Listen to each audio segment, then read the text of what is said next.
And we are live. Hello, everybody. Welcome into a Thursday edition of the Computer America Show. Charles Tindall and I are going to be doing computer technology news in the first hour, and brought to you by Slimware Utilities, the official optimization software of Computer America. 2 minutes until showtime. And then in hour two, we're going to be joined by the CEO of HyTrust. Talking This about should be fun, actually. cloud security. And Charles is just doing some fine-tuning on the video to see if we get a better picture. So he thinks he knows what it might be. I'm pushing the dilithium chamber hard as I can, Captain. But the engines are buckling. If I push it any harder, she'll fly apart. Fly her apart, Dad.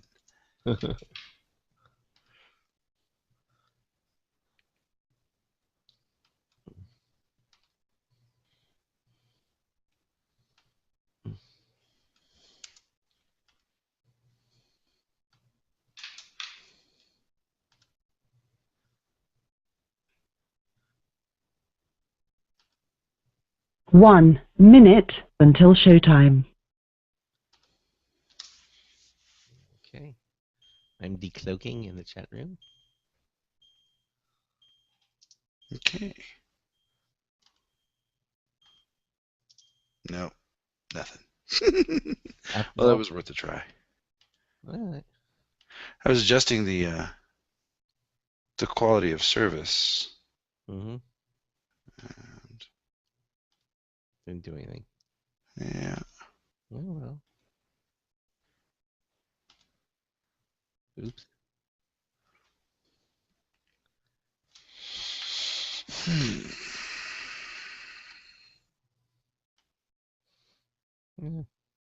Yeah. Can you go into the chat room? I don't have Java on the Chromebook. Okay. No chat room tonight. Mm-hmm. Your show will go live in 5 seconds. 4, 3, 2, 1. Broadcasting live, it's America's longest-running national radio talk show on computers, Computer America, hosted by national columnist Craig Grossman. Look for Craig's weekly column in your favorite newspaper. This show is being beamed nationwide at ComputerAmerica.com. Keep it here for technology news, computer products, guest interviews, and your phone calls. You're listening to Computer America. Hello and welcome into the Computer America Show. It's the nation's longest-running, nationally syndicated radio talk show on computers. Computer America is heard around the world and coast to coast. And I'm your host, Craig Grossman. Craig Grossman. And I am your co-host, certified ethical hacker, Charles Tindall. All right, Charles. Hey, now your picture does look better. You want to pull up your lower third and see? Hey, it worked. Yeah, maybe. Let's see the lower third. Oh, yeah, a lot better. That's because I'm the man. Oh, yeah, except it was sharp for the moment, then it's pixelated. But just leave it up. Maybe it'll clear up. Yeah, it probably will. We'll see what happens. Because you have auto throttling on or something, maybe. Mm-hmm. Yeah. I Okay. have the auto bandwidth throttling on, and I have the QoS running now. So, Oh, okay. you know, if I had that Nighthawk router, you know, I think, you know. I know what you mean. I don't think it would solve this particular problem, but yeah. Not at this very moment. Oh, exactly. Well, just this is me poking you. Yes. Ow. Ow. Ow. Okay, I've been sufficiently poked. Anyhow, you used to have, remember how they had Facebook, you could poke somebody, and that was so cute and everything, and then later on it turned out Turned into an innuendo that you probably gay or should something. never. Yeah. That means you're gay. So I don't know. It's just you have something that starts out very innocent, and then it goes out into the world, and then it takes on a life of its own, and then it becomes something. So basically, Facebook canceled it just because of that. Can't poke anybody on Facebook anymore. Poke. Ow. This is me poking you in the eye. Exactly. You know how to make a Venetian blind, right? How? Poke your finger in his eye. Oh wait, I've got a movie for you. A movie? Yeah, there's the. Have you heard of the movie Constipation? No, I have not. Yeah, it's because it hasn't come out yet. No. That's like a 12-year-old joke. It was great, though. Joke for a And you walked 12-year-old. right into it. Joke for a 12-year-old. Oh, gosh. This is great, but I'm bummed. Yeah, okay. So anyway, welcome into the Computer America show.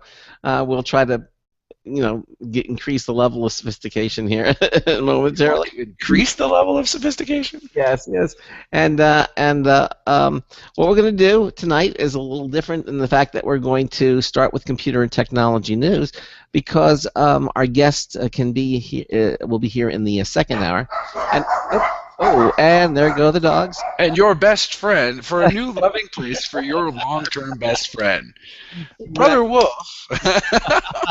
Yes, actually, we got one of our dogs from two of our dogs from Brother Wolf. So yeah, no, we try to help them out whenever we can.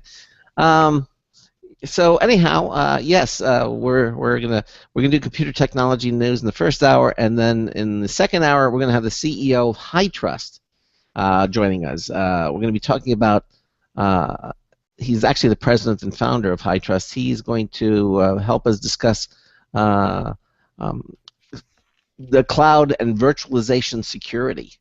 To the cloud. Yes, exactly, to the cloud. So that's coming up in the second hour.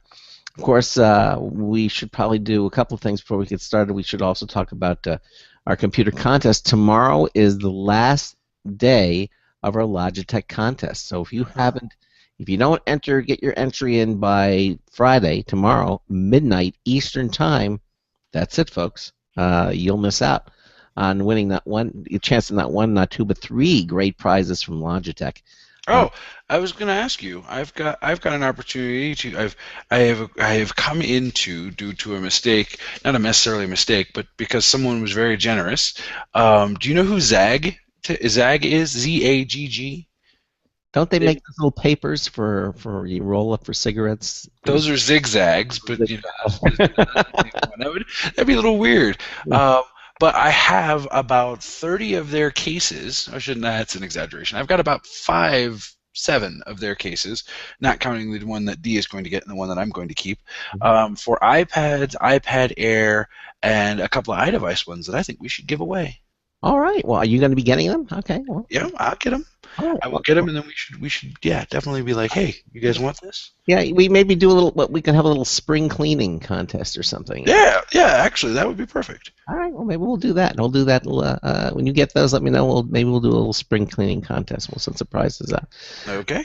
All right. Let's see. Anything else? Oh, so I start talking about the contest. Of course, Logitech that finishes this Friday, tomorrow, at midnight Eastern time. So make sure you get your entries in. Of course, we'll also have a show reminder winner of the week, and we'll call that out too. But don't worry, because we will start a brand new Logitech contest on Monday after we announce the winners. Of course, that means if you wait, then you'll just have to wait another 6 weeks to see whether you won or not. So why wait the 6 weeks? Get your entry in now. Just go to computeramerica.com. Just go to our contest page. It's right under the first pull-down menu, and you'll see our show reminder winner contest. You'll see our Logitech contest. Click on, enter in both of them. If you're not already subscribed to our weekly email newsletter, the show reminder, which is the only place in the universe where you can find out who's going to be on the show for the entire week, the Computer America show. And if you subscribe, your name, along with everyone else who subscribes, will be put on a drawing. You draw from that list of names a winning name to win a really nice prize from Logitech, which is currently their T650 glass touchpad. Really, really beautiful touchpad and multi-touch ability. We'll get that out to you. It's valued at $80. So that goes on every week. But of course, the Logitech contest ends tomorrow at midnight. So get your entries in. Enter in all of our contests. They're all private and they're all confidential. We give your information out to nobody unless you're a winner. And if you win, then we'll give them you'll give the company, Logitech in this case, your name, your contact info, so they can mail you your prize. Other than that, it's confidential. And then we just start all over again. Obviously with the email newsletter, you'll get that every week, Monday morning at 9 a.m. Eastern time, delivered fresh and piping hot to your email inbox. Ow! Exactly. Actually, I think you should put a warning label on that. Hot. Okay. So there you go. So so that's our contest, and I think unless you have anything else you want to talk about. Oh, I see Ford is in the chat room, and evidently he wasn't feeling well last night, so we hope that Ford is feeling better. And he said the heaviest thing he lifted today was a hot dog. Uh, Depending on the hot dog and where the hot dog is, that could be pretty heavy. Okay. Yeah. Yeah. Uh, was it Addison said he spent 7 hours painting railings for a deck? Oh, cool. Interesting. What kind of deck? Is it outdoor? What a deck? We're going to actually seal our deck.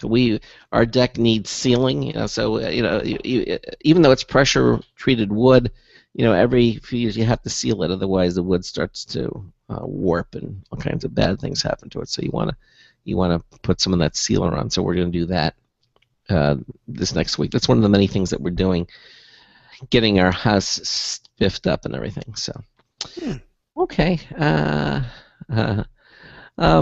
right. Well, then we'll and of course tomorrow. We're just to let you know that Charles is going to be away. It's tea day tomorrow.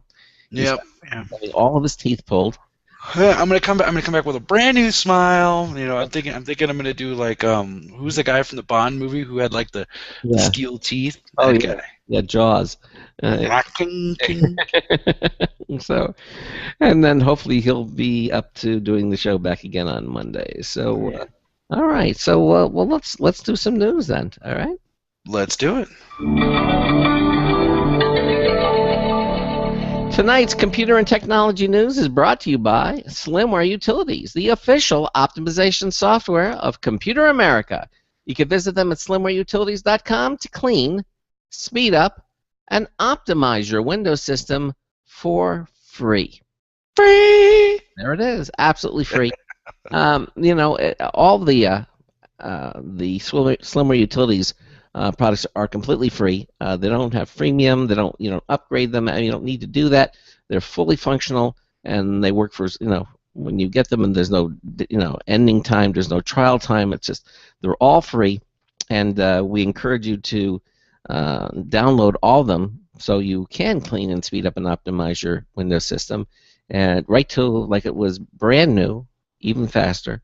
And you're going to be very happy that you did it, and you will thank us for it. SlimwareUtilities.com. Sprint is ready to throttle its unlimited data plans. Ooh, but only in congested areas. Okay. It was a big promise. Unlimited data without quotes, throttling, or restrictions. Sprint's EO has repeatedly defended the company's pledge to offer a true unlimited plan, but now the company is quietly eating its words. Ooh. Customers on Sprint, Virgin Mobile USA, and Boost Mobile have all started receiving text messages warning them that heavy users will be subject to data prioritization next month in order to provide more customers with a high-quality data experience during heavy usage time. This prioritization, read throttling, will only apply to the top 5% of data users and only in congested areas. However, Sprint tells Fierce Wireless that users will only experience limited speeds if they are connected to a congested cell site.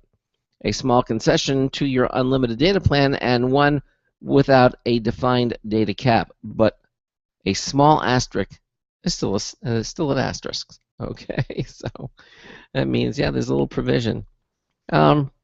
So I don't know. So in other words, Sprint is the carrier. I thought Sprint is the.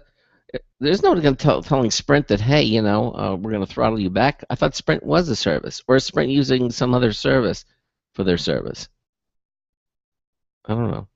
Charles, what do you think? No. Oh, we lost Charles. Charles is gone.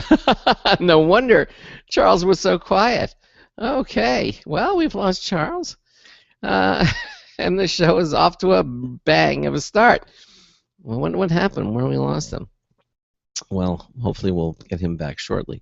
I think he was messing around with the throttling, that was going on. He had great speed, but he got cut off. And there he is again. Hey, Charles.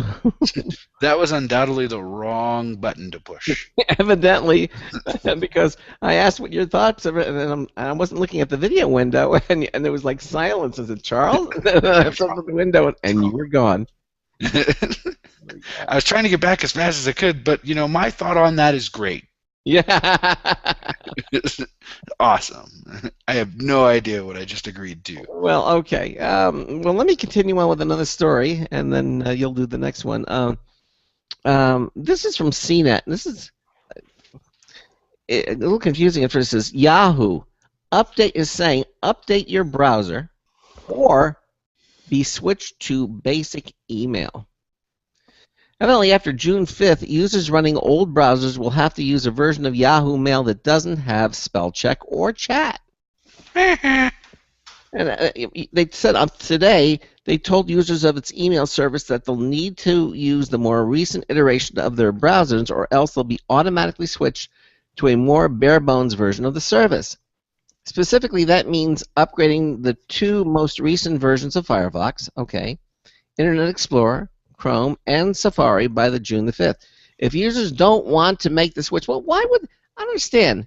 I mean, why would you want to hold out? I mean, why are you holding out to an older version of a browser? I mean, you can you should be able to run any of the newest, latest browsers and even the most basic, simple system. Well, maybe your favorite plugin doesn't work on that system. Well, then it's time to get the plugin upgraded or find something else. I mean, they're like, for example, look at some of the older Firefox ones. They only work on a certain version of Firefox, and you can't get them updated. You can't get anything else for them. So, people, they stay on that old version of Firefox. I don't know. No. There's only one plugin that I really use, and for some reason it's not. AdBlock Pro. No, I use AdBlock Pro, but Plus. But there's one called URL Lister, which I use. Which basically I can take a whole bunch of URLs, paste them into the lister, and then it'll open up each and every one of those things immediately in the browser. I find that to be very useful. Mike Cermak actually found that one for me. Cool. But if that stopped working all of a sudden, I would find something else. I mean, I don't want to use older browsers. Anyway, so by June the 5th is the deadline. If you don't want to make the switch, they'll only be given to access to Yahoo's basic mail, which does not include spell check, integration with Yahoo's Messenger, chat service, or customizable themes. Yahoo notes that people running Internet Explorer 8, a browser that is now 5 years old, will be most widely affected. The company said the reason for the switch was to improve safety and security. They're quoted as saying, "We understand that this policy update may be frustrating for some affected users." This was from Yahoo's Senior Vice President of Communication Products. Security has been top of mind for website owners as cyber attacks become more prevalent. And Yahoo's email service has suffered some black eyes from security issues. When news was disclosed of the Heartbleed bug, a severe security vulnerability that affected much of the web, Yahoo, including properties like Yahoo Mail and Yahoo Sports, was one of the biggest sites to be majorly affected. And in January, Yahoo had to reset some users' passwords after an attempted hack on its email service, though Yahoo said the target of the attack was a third-party database and not Yahoo's own servers. Okay, so there it is. So if on the 5th of June, if you haven't switched to the more modern version of the browsers, the two most recent versions actually, you're going to be in a world of hurt. There's something going on June 5th. Is that like a holiday? June 5th? No, I don't see anything here. Okay, never mind.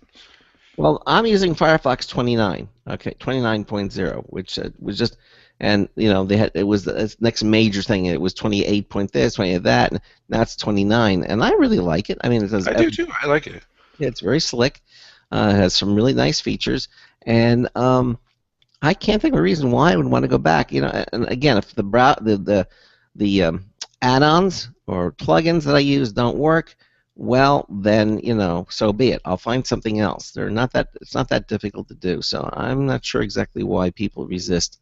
But there it is, Yahoo. The line has been drawn in the sand, June the 5th.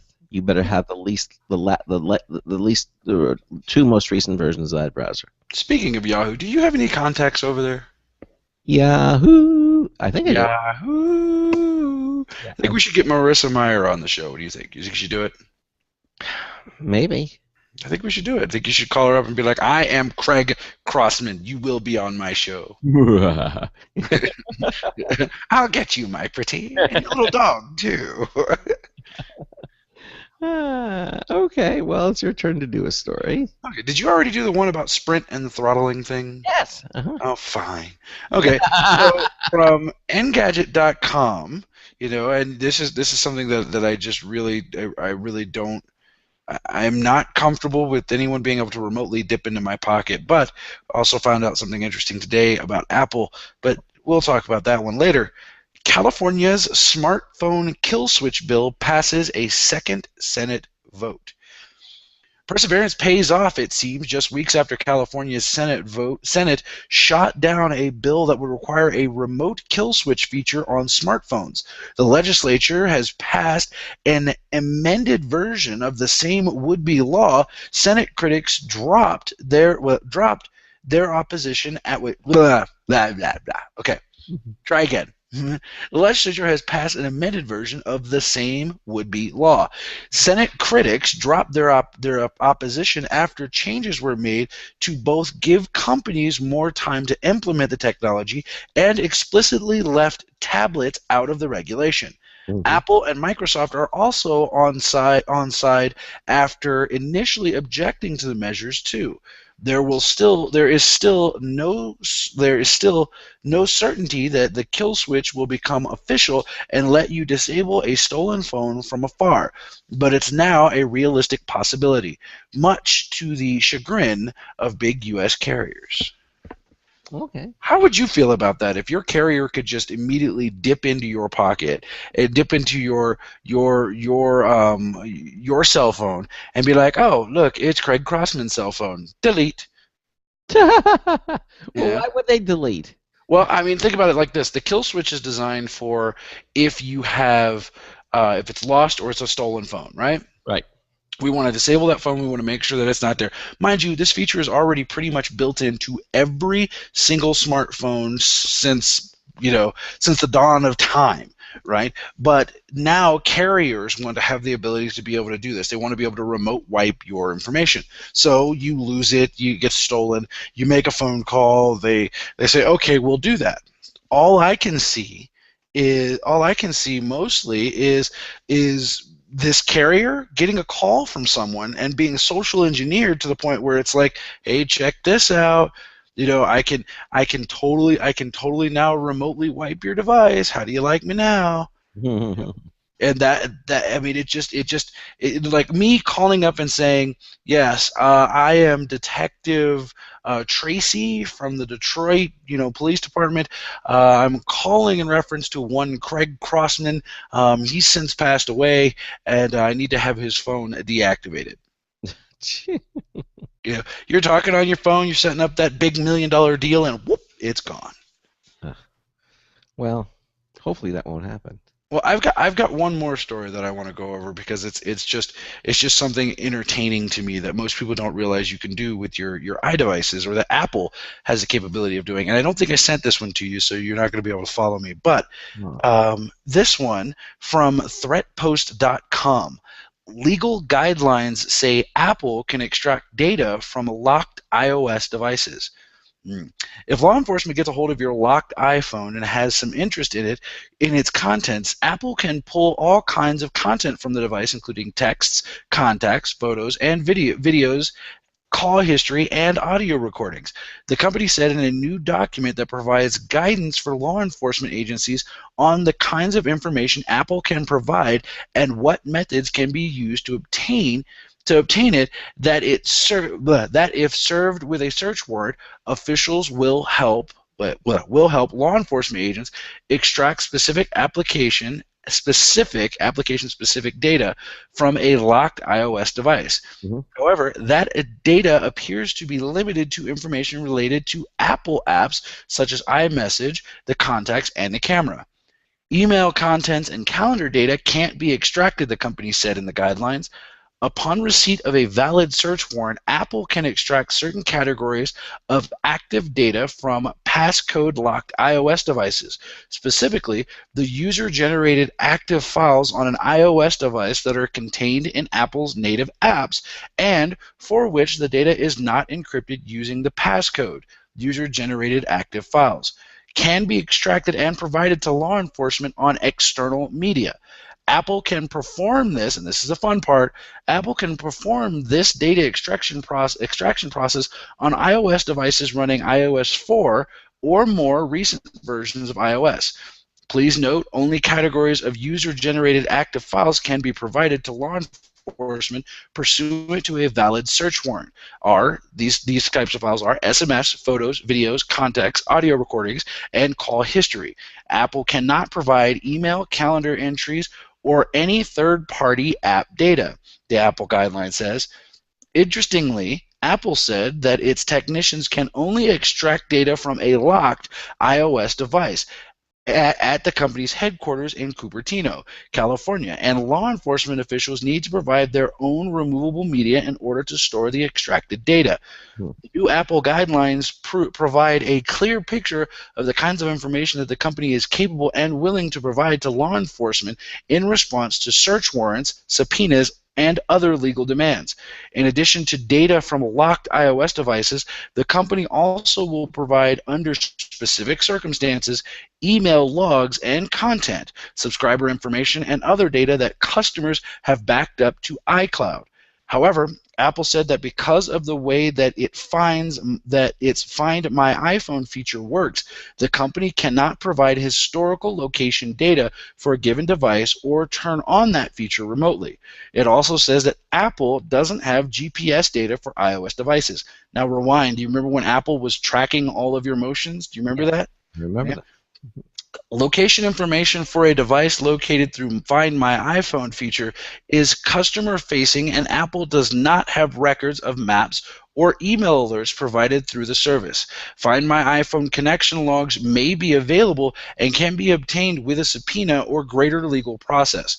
Find My iPhone transactional activity for the requests to remotely lock or erase a device may be available if utilized by the customer, the guideline says.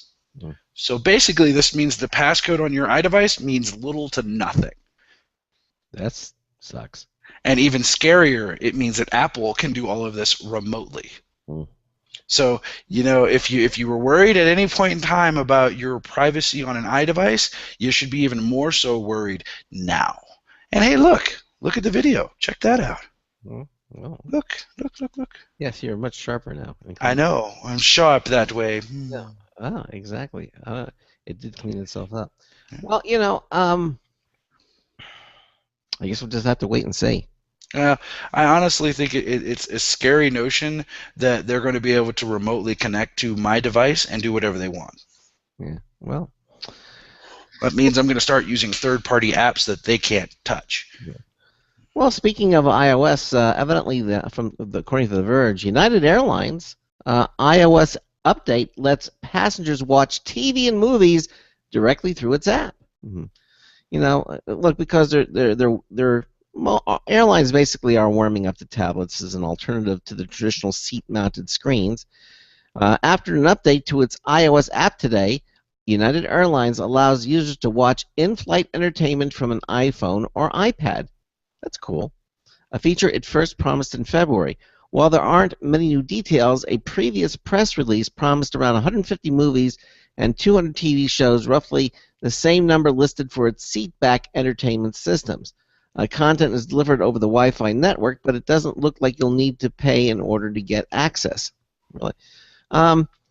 United's Android app doesn't have the features yet, but it's promised for later this year.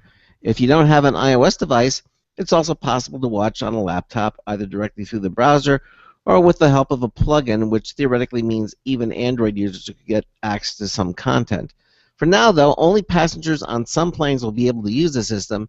It will eventually come to all planes, but the February statement said It would be available first for Airbus A319 and 320 and the Boeing 747-400 and some 777-200 aircraft.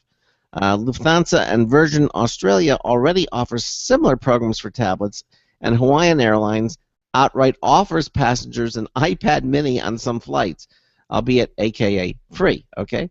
Inside the cockpit, tablets, I wonder if they'll let you keep it. Probably not. Inside the cockpit, tablets have been used for years as electronic flight bags, replacing heavy paper charts and manuals. I don't know. How would they know that? You know, they'd say, hey, what do you mean take it back? It's my iPad mini, you know. Yeah, I doubt that. I bet you I'm 100% certain there's going to be some sort of passcode, kiosk mode, something. No, but they lend you, they're giving you an iPad to watch, an iPad mini, okay? Mm-hmm. Well, so when we finish, they're going to say they want to collect them up. And say, no, this is mine. I can't. You know. Somehow I'm pretty sure that there's going to be a way for them to prevent any type of theft. Really?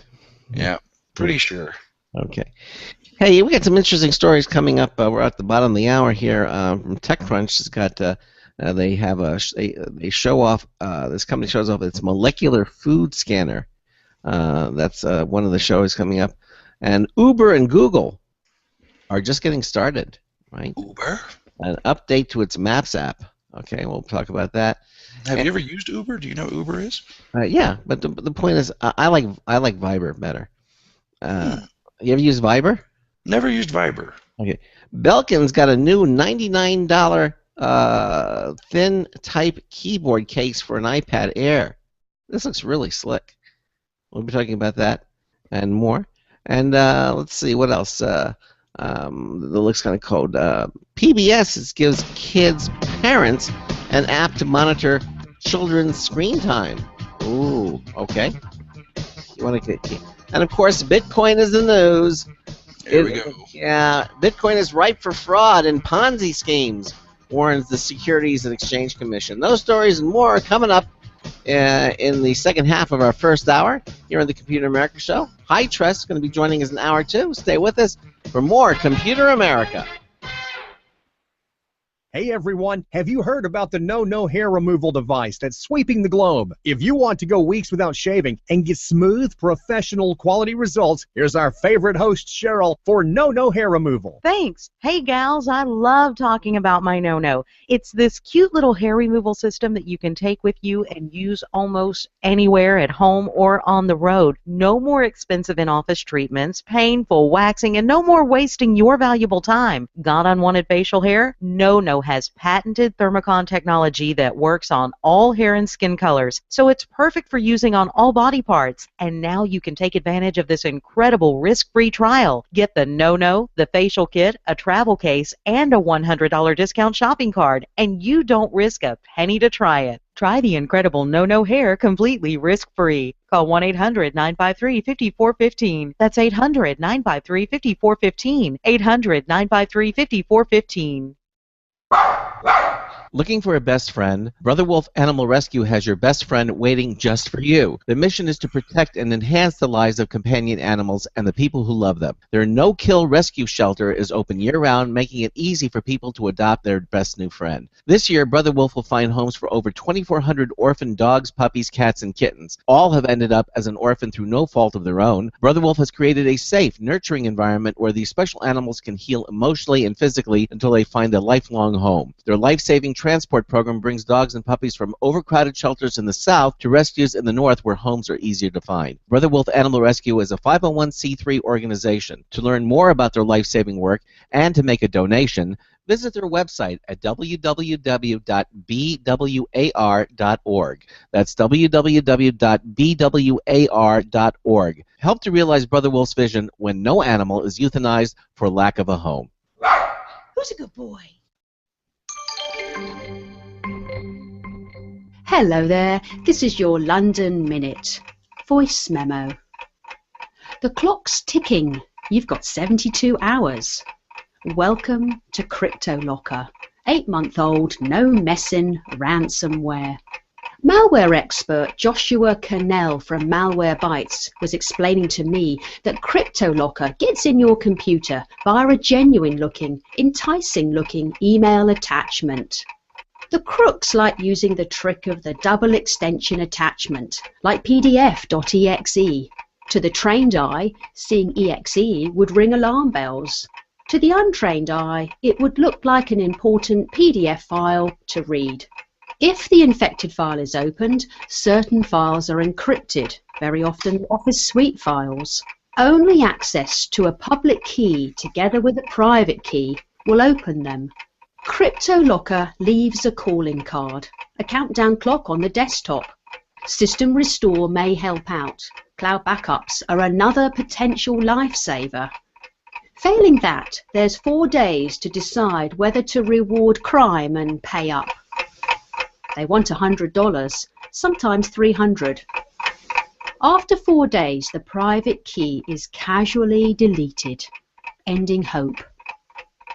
CryptoLocker, nasty, brutish, and short. For some useful links to CryptoLocker and its copycat ransomware cousins, see my Twitter feed. I'm at Computer Tweety. If you like the sound of the London Minute Voice Memo, the Talking Technology column, and you would like your company to sponsor me, get in touch via my website, loveyourcomputer.co.uk. This is Patricia Reichel for Computer America. Thanks for that, Patricia. We always love the London Minute here, voice memo, here on the Computer America Show. If you guys want to get in on this conversation, you want to talk to me, you want to talk to Craig, which, by the way, Craig is still hiding behind his webcam firewall. So if you really want to harass him, give us a call, 347-884-8881. I'll get you on and get you through. That number again, 347-884-8881. You can do that. You can send us an email to live@computeramerica.com. You can join us over at computeramerica.com in our live interactive add-on chat room. You can, right above there's this cool little box where you can see me and Craig's webcam firewall in our live show video brought to you by Otherworld Computing. Great stuff from great people for your Mac computer and your self-upgrading needs. Check them out at macsales.com. By the way, the video has definitely improved. You're welcome. Yeah, no, thank you. And I had a point to make. Oh yes, anyway, you're going to be gone tomorrow, and then hopefully you'll be back Monday, and things will be back in gear. Although you're going to be going away again, but you'll still be doing the show. So I'm going to travel with my computer, and we're driving back. I get to drive his Malibu, and he's going to drive the U-Haul. And if those plans change, I will be flying back alone, and he will be trying to figure out how to bring both cars by himself.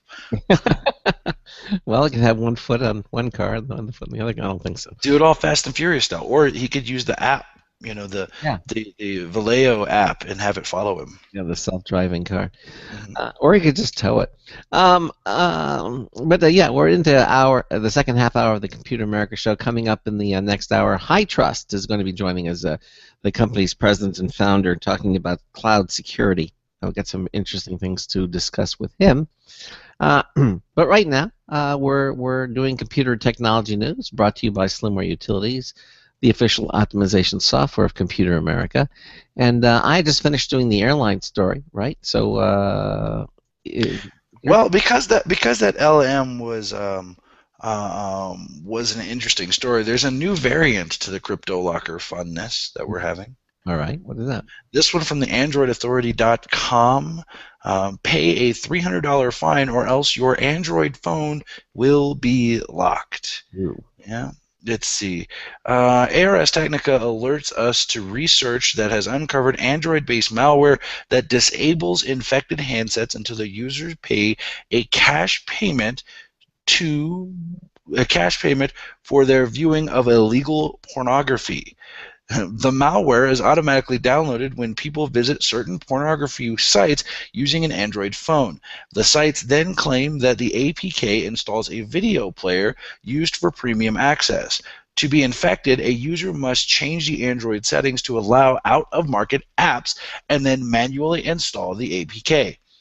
Using the logo of the FBI and President Barack Obama, Android Trojan.caller.a uses a location function to tailor the warning to whatever country that you reside in. The malware prevents users from accessing the home screen of their phones, making it impossible to use most of their apps installed on the phone. In some cases, a phone can be restored only when you pay a so-called fine of about $300 using a payment service such as PaySafeCard or Ucash that are incredibly difficult to trace. Thankfully, there is no evidence that the malware encrypts any files on the phone's storage. Malware has already claimed at least 68 victims in the past 6 hours, 40 in the United Arab Emirates, 12 in the UK, 6 in Germany, 5 in the US, and others in Italy and Poland. Almost 2 years ago, Symantec found that malware extorts an estimated $5 million a year from users through devices that become unusable and often display logos of official law enforcement agencies, along with the warning that a user has violated statutes involving child pornography or other serious offenses. The warning then offered to unlock the computers if a user pays a fine as high as $200 within 72 hours. The report identified at least 16 different ransomware versions spawned by competing malware gangs. More recently, scammers have built strong cryptography into malware known as CryptoLocker that holds entire hard drives hostage until the end user pays a Bitcoin ransom of around $300. Wow. These issues and others these issues are another reminder that Android users are being targeted by malware and social engineering attacks. Well. I'm sorry. I was just watching the chat room. No, don't install from a third-party source. Just don't do it. No, never. Absolutely. Okay, Uber and Google are just getting started. And now, can you imagine if Google purchased Uber? You know what they would call it? Goober? Goober. Yeah. You goober. Goober, yeah. This week, Google announced an update to its Maps app on Android and iOS, bringing new tools such as lane guidance along with one particularly intriguing feature, Uber integration. If you have the ride-sharing services app on your phone, Uber will show up as an option when you search for public transit directions, and you'll be able to jump into an Uber app from Maps in order to order a ride. Google's clearly favoring one ride ordering app over the others like Haleo and Lyft. Of course, Uber's integration with Maps will mean nothing to you if you don't already have the app on your phone. But for current customers, it's one more reminder that a ride's just a few taps away. Looking at the larger picture, though, this move points to Google's literal investment in Uber, and it could be the first step in a wide-reaching partnership between the two companies. Driverless rides to the airport, anyone? Ooh. Yeah. Google Ventures, Mountain View's tech investment wing, threw a whopping $258 million behind the transportation company in late 2013, the biggest deal it's made to date. Ventures, which operates independently of Google as a corporate VC firm, previously invested heavily in another big name, the Nest Smart Thermostat. That's such a cool little device. Cool. Nest Labs, of course, famously ended up a member of the Google family in a $3.2 billion acquisition deal. Given that there's a precedent for investments turning into acquisitions for Google, Uber seems like the obvious next pick. Fast forward several years from now, and we could be talking about on-demand driverless cars and unmanned delivery vehicles. It's hardly a new idea to think that Google will utilize Uber to execute its vision for driverless transportation, especially considering reports that it's been working on autonomous taxis of its own. While plenty of Uber users may wince at the idea of Google cannibalizing an independent service, it's not like the rideshare app is any stranger to aggressively edging out the competition. And while Google Ventures does back the Uber alternative sidecar, it wouldn't be out of character for the company to buy out the competition once it throws its full weight behind Uber. But But driverless cars that you can order from your phone are just one way Uber complements Google's vision of the future. Considering that Amazon's becoming a power player with its same-day delivery service, Mountain View could bolster its shopping express program by joining forces with Uber. That latter company is currently testing its new Uber Rush courier service in New York City, and a combined Google Uber effort would help in taking on Amazon with Drones. yeah, with Google-backed driverless Ubers delivering you that urgent supply of mouthwash. Amazon's delivery drones could start to look a tad gimmicky. So, will Google acquire Uber? That's the question. It already owns a significant chunk of the company, but buying it outright would give Google freedom to shape the service to serve its own goals, many of which we probably haven't even seen a glimpse of yet. Should that day come to pass, let's just hope the ride-sharing app continues to operate under its original name. Goober just doesn't have a nice ring to it, does it? I don't know. I mean, it's like, look, I've got a goober. Yeah. Well, we can clean that off. That's not. There's an app for that. Yeah, exactly. Make it look better. Yeah. So let's get this one out of the way because I know people want to bash on my favorite cryptocurrency out there. Mm-hmm. CNET.com, Bitcoin is ripe for fraud and Ponzi schemes, warns the SEC. Okay. Mm-hmm.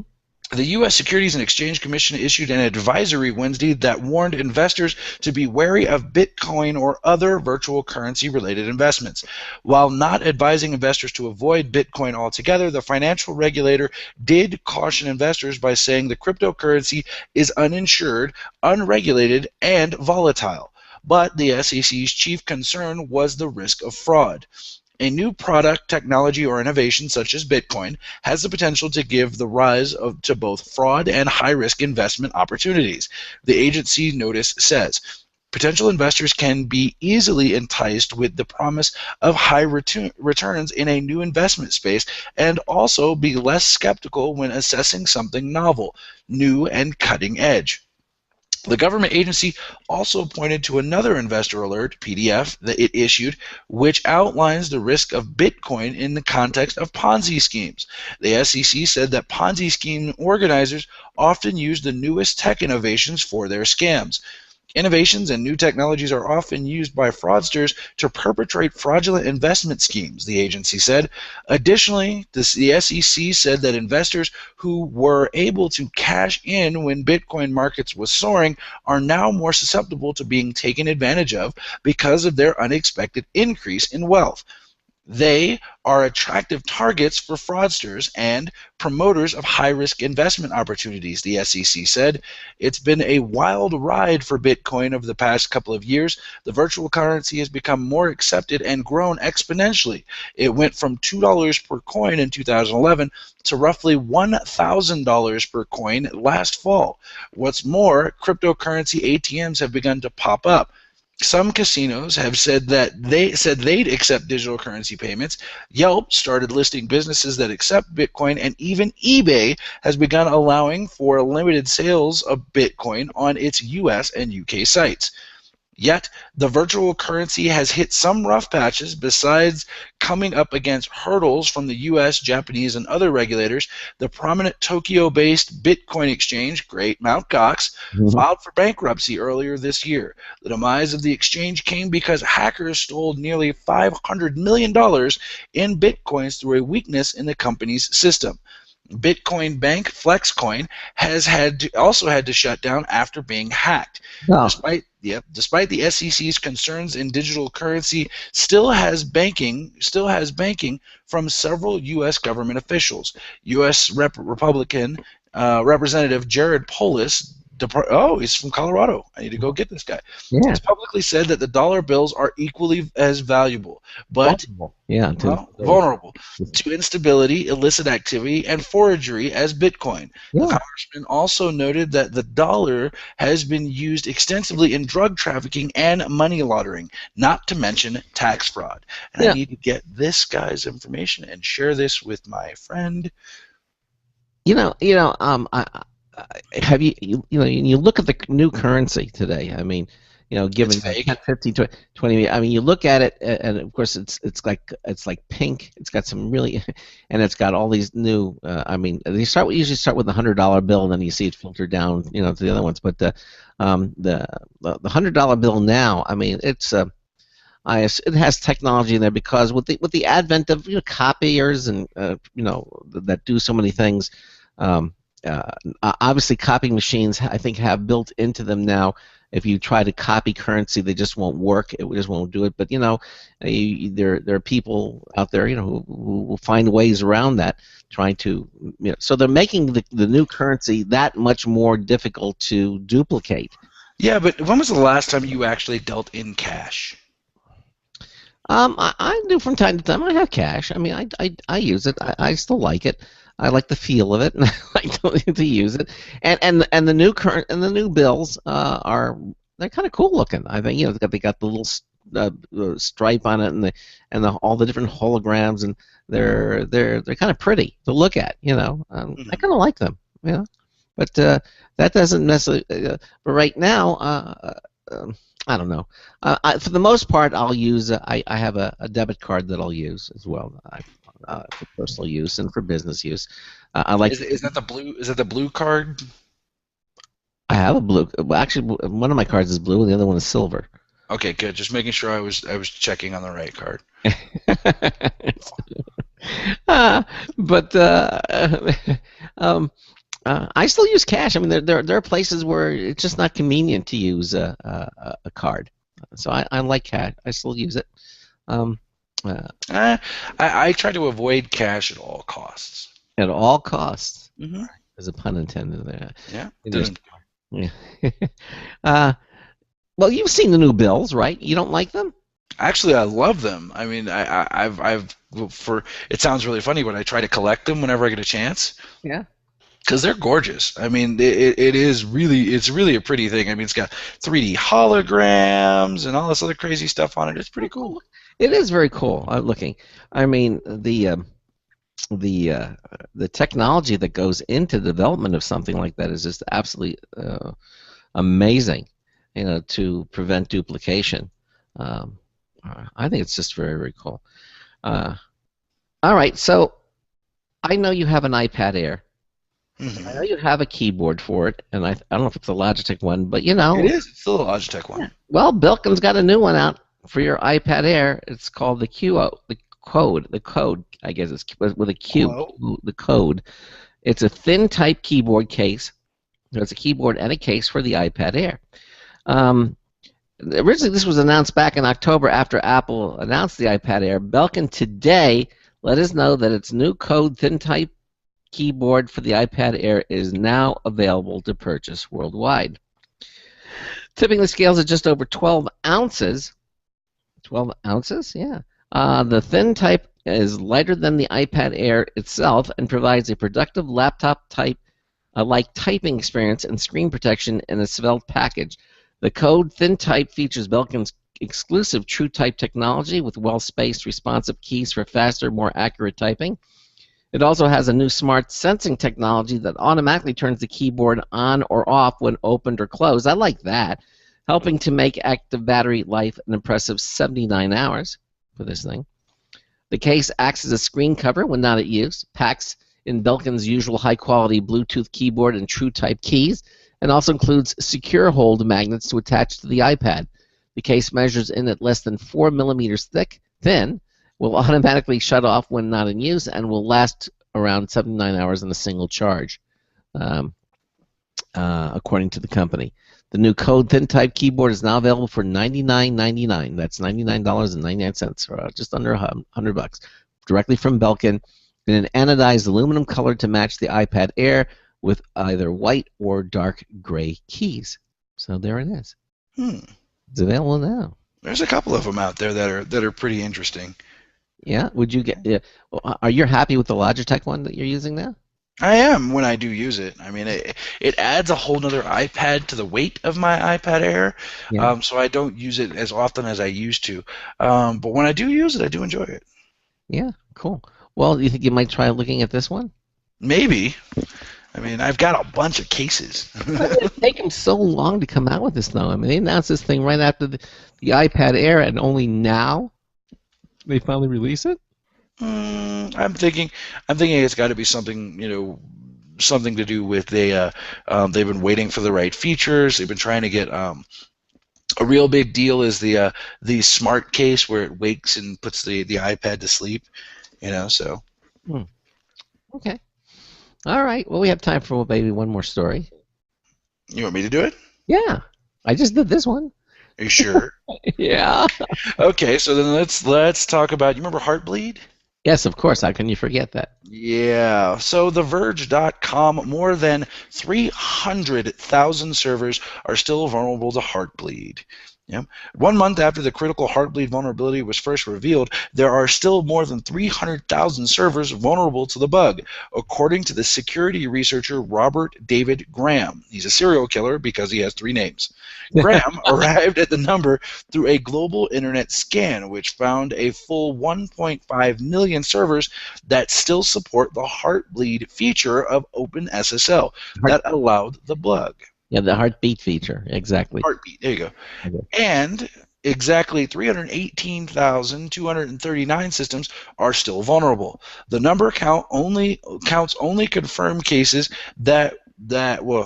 and they're only confirmed cases, and there may well be other systems that escaped Graham's accounting, either because they have a spam blocking or unorthodox OpenSSL setups. Mm-hmm. It's troubling. It's a troubling number given how available Heartbleed fixes are and how damaging the bug can be once exploited.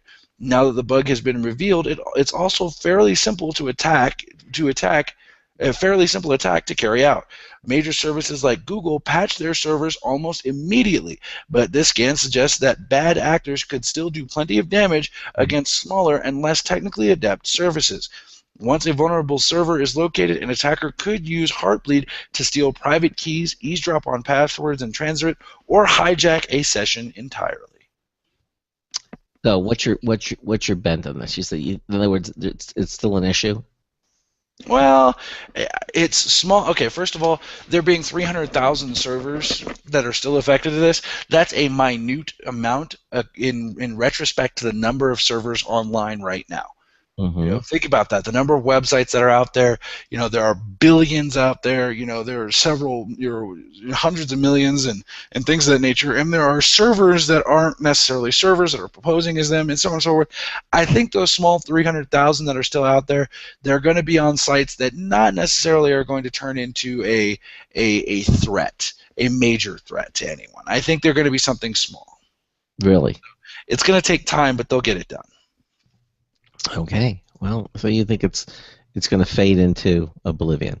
No, I think Heartbleed did its job. It brought to light a serious vulnerability and the possibilities of different things. I think honestly, we're going to see something like this happen again, and it's probably going to happen here soon. Really? Yeah. Okay. We've got we're just about finishing with our computer news, and coming up in the next hour, we're going to talk about cloud security, right? I mean, we keep hearing that everything is happening in the cloud and everything is secure, and but then again, maybe not. What's your take on cloud security at this point? I mean, is it You're the expert. Yeah. The only real thing that consumers need to be worried about is their data in transit, how it gets to their cloud provider, the encryption level, the security level between the transit of that information. Once it gets on the cloud, it's now the responsibility of this cloud service provider. And if they're in the business of providing you with cloud services, they're probably going to go to great lengths to make sure that data is secure.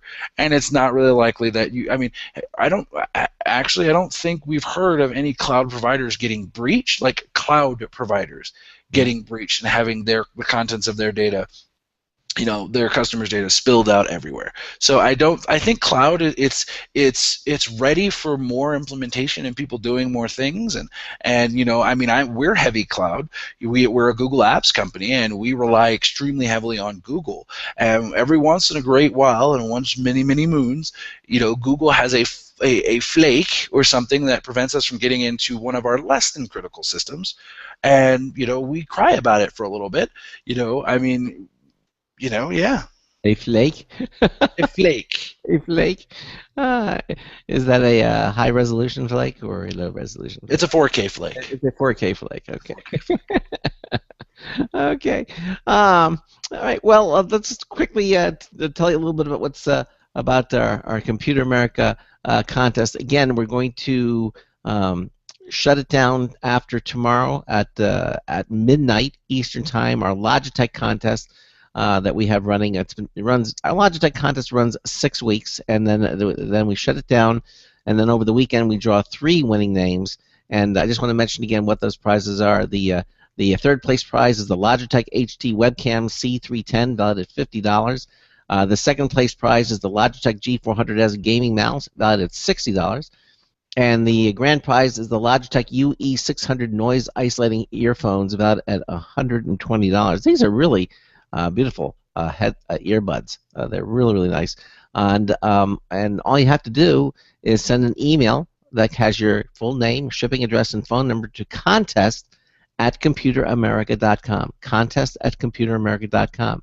Get it, and it's Friday, this coming Friday at midnight Eastern Time. Remember that all the information that you send is completely confidential. We give your information out to no one. It's private. When we're done, we just throw it all out, and we start all over again, because on Monday we'll start a new contest again with Logitech. It's an ongoing contest that runs about 6 weeks.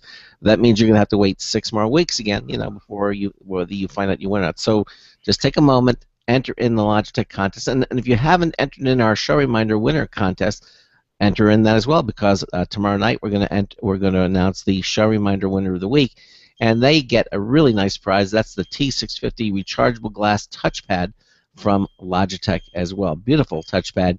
Works with Windows 8. It's got all those gestures built into it. It's a really nice looking touchpad. So enter in all of our contests.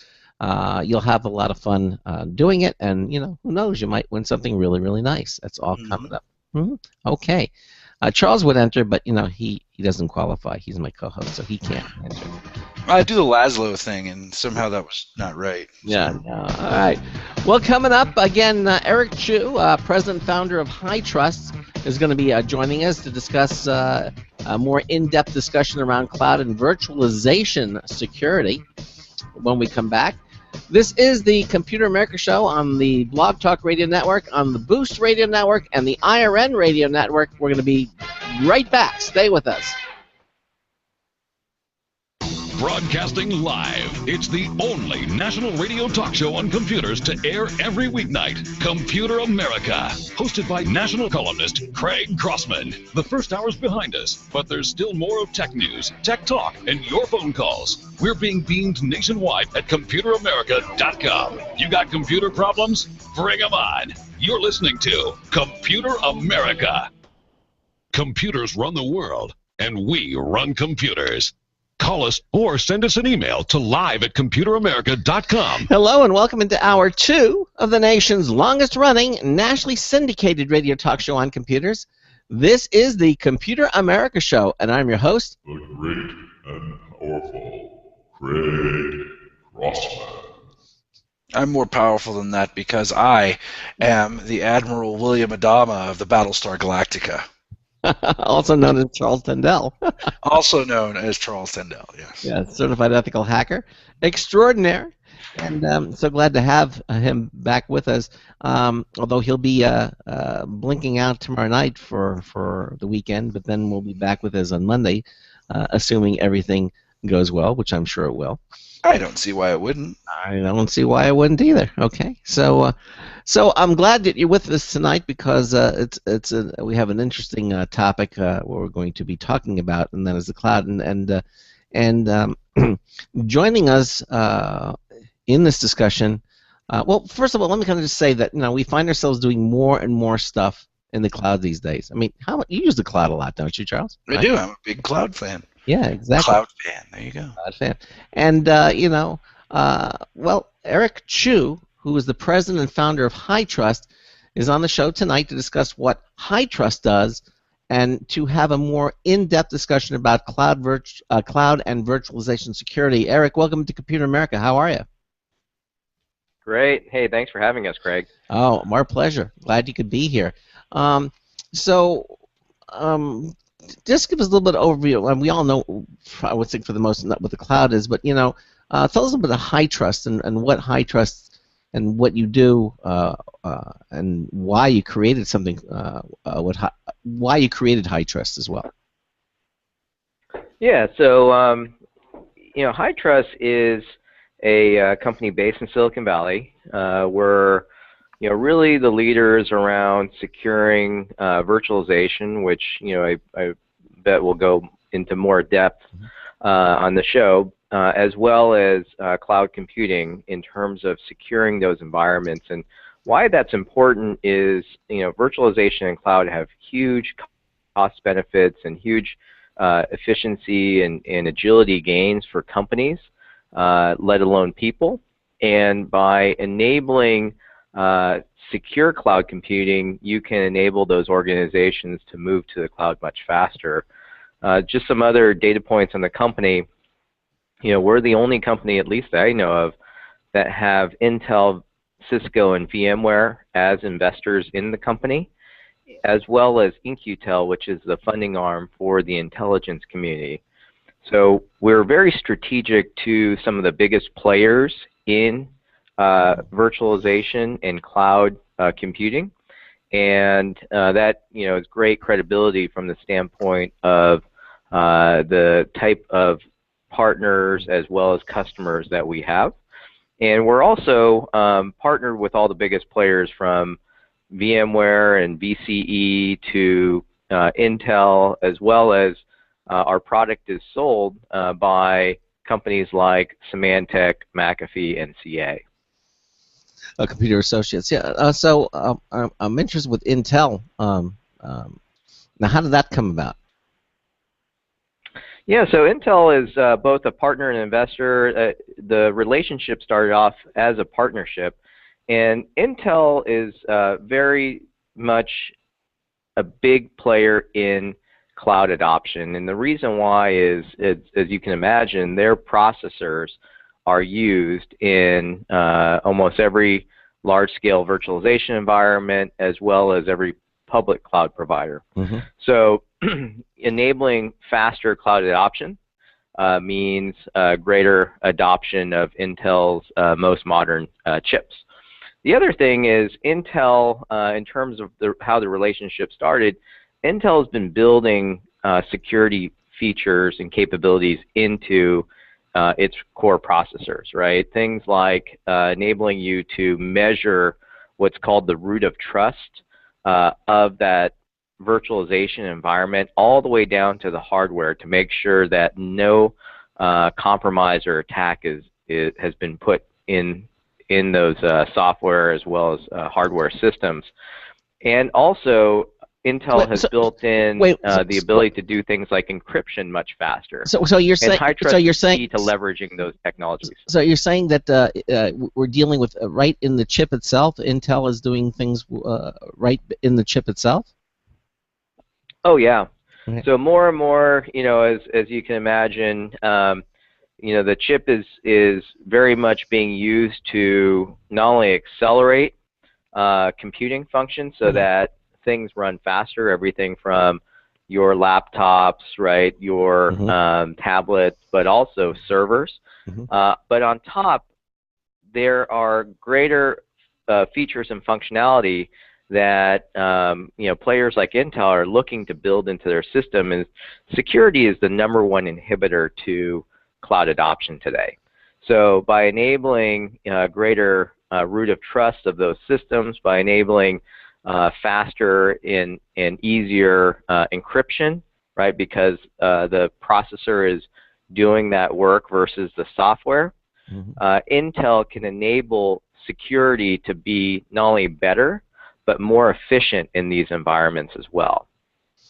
All right. Now, just for sake of clarification, I know we're a computer and technology show, and you would think most people will know, but every once in a while we get people come in and who are relatively new or novices, and we welcome them. Absolutely welcome you. And so for the and for sake of clarification, and why don't you, in your own words, kind of describe what cloud computing means, and what am I doing when I'm using the cloud? Okay. Yeah, I think cloud has definitely come in vogue in the past few years, and it means a lot of different things to a lot of different people. I'll start from one end of the spectrum and go to the other, but cloud could mean everything from the ability to run your data centers in a much more efficient way using technology called virtualization, which allows you to run multiple servers on the same physical hardware. But beyond that, it's the foundation for what's called a private cloud, where that enables you to build, instead of many different small data centers for different business units within the company, you can build one virtualized data center, enable things like self-service, automation, orchestration, and that data center runs a lot more efficiently, right? It's a lot more agile, and companies get so much cost savings and benefits and business unit satisfaction, right? Because IT is more like a service, that most companies are moving towards that private cloud model. Now, at the same time, that same type of environment where you can essentially host servers for a company in your own data center and leverage these technologies like virtualization to enable private cloud functions, you can also rent from companies like Amazon, right? So Amazon provides what's considered infrastructure as a service. So they're using virtualization as an underpinning to that same service, right? And with Amazon AWS, so that you as a company can really just go out and swipe your credit card or enter your credit card on the website and spin up 20 servers in an Amazon environment within minutes, right? So if you're a small business or you're a business unit of a company, you can get going with hosting your IT environment or spinning up a new development project almost instantaneously, right?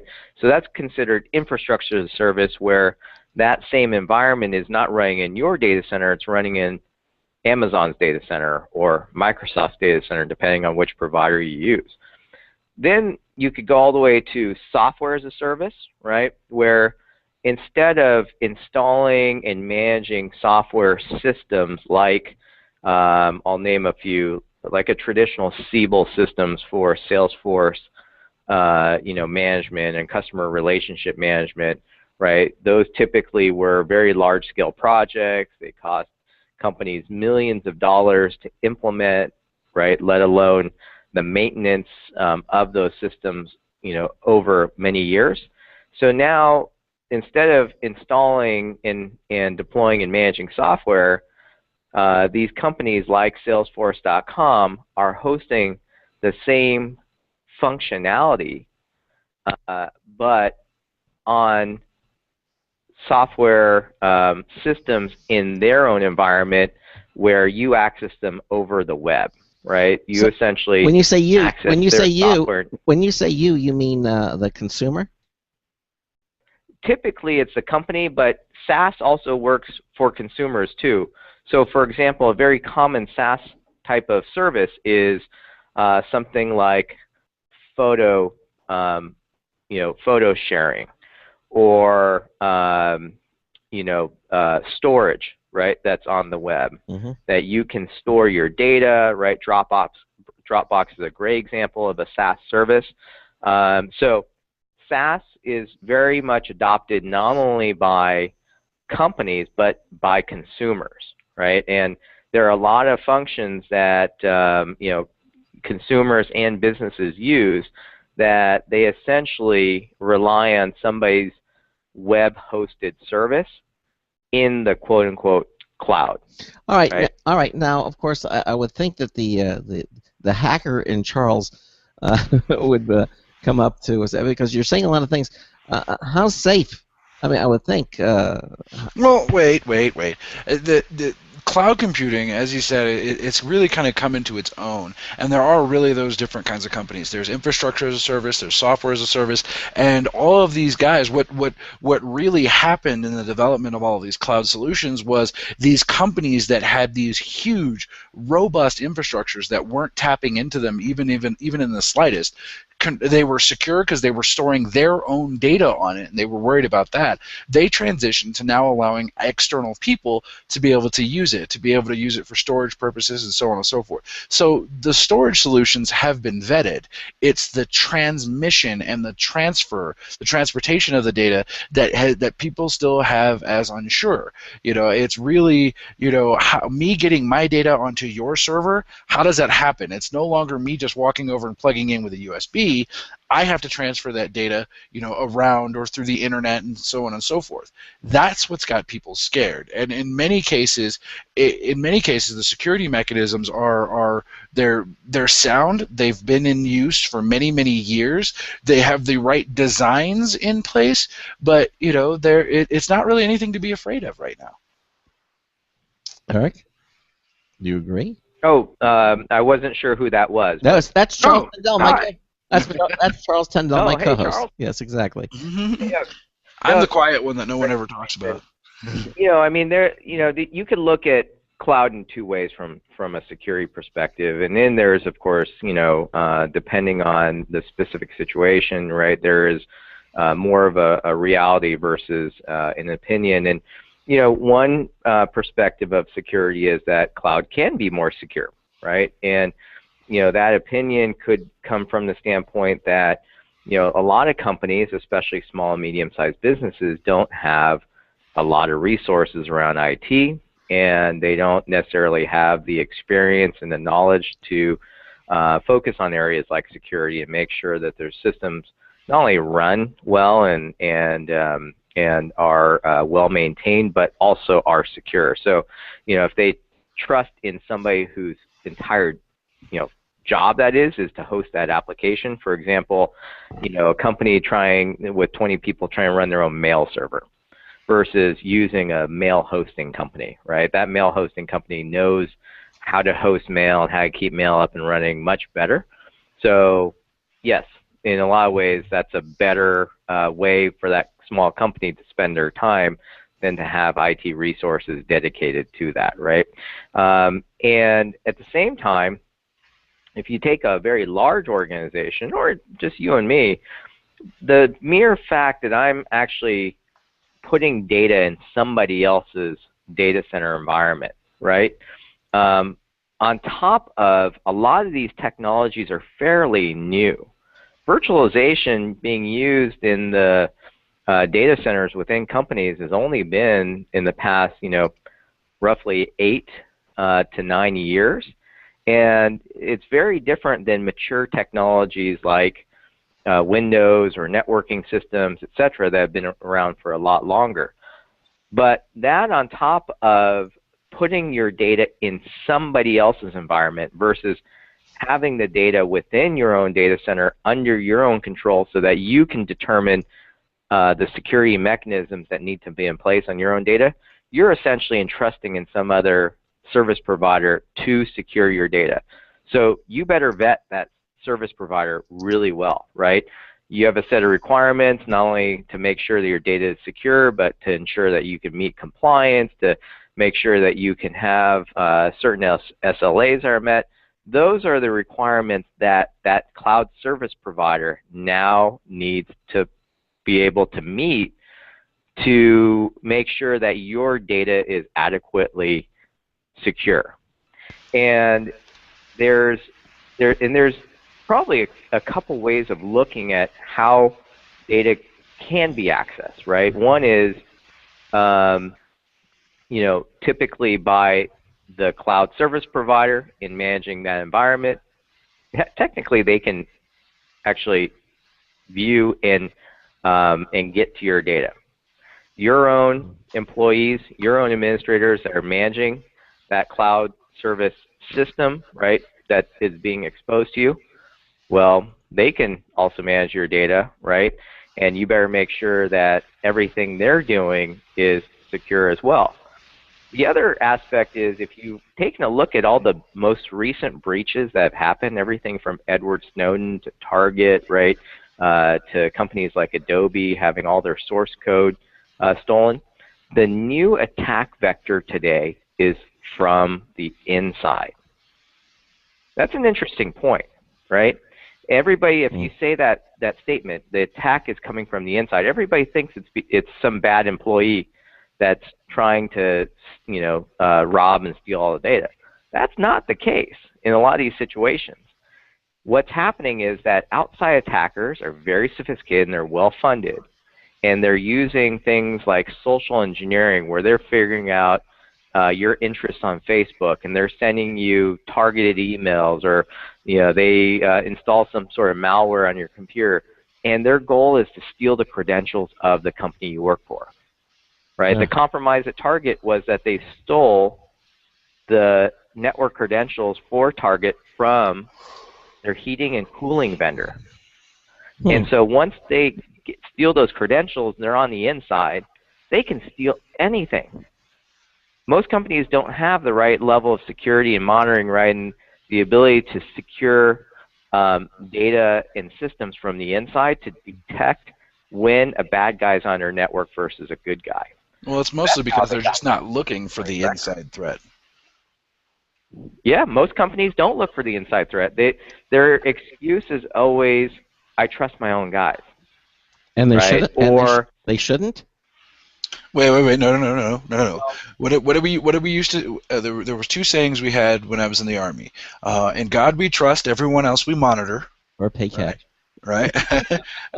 And then the other one, trust but verify. Trust but verify. Trust but verify is the most classic, not only military term, but in business you always have checks and balances. Well, why in IT don't you have that same level of checks and balances, right? Why aren't you inspecting what your employees are doing and being able to compare that against what you believe they should be doing, right? Historically, so I think it's a mindset change, which I think is happening, right? Especially when you see that the CEO of Target, just got essentially fired, right? And that's probably been the biggest security ramification to date that I've ever seen at a company, right? Where you actually have a CEO that lost their job because of a major breach. But if you think about it,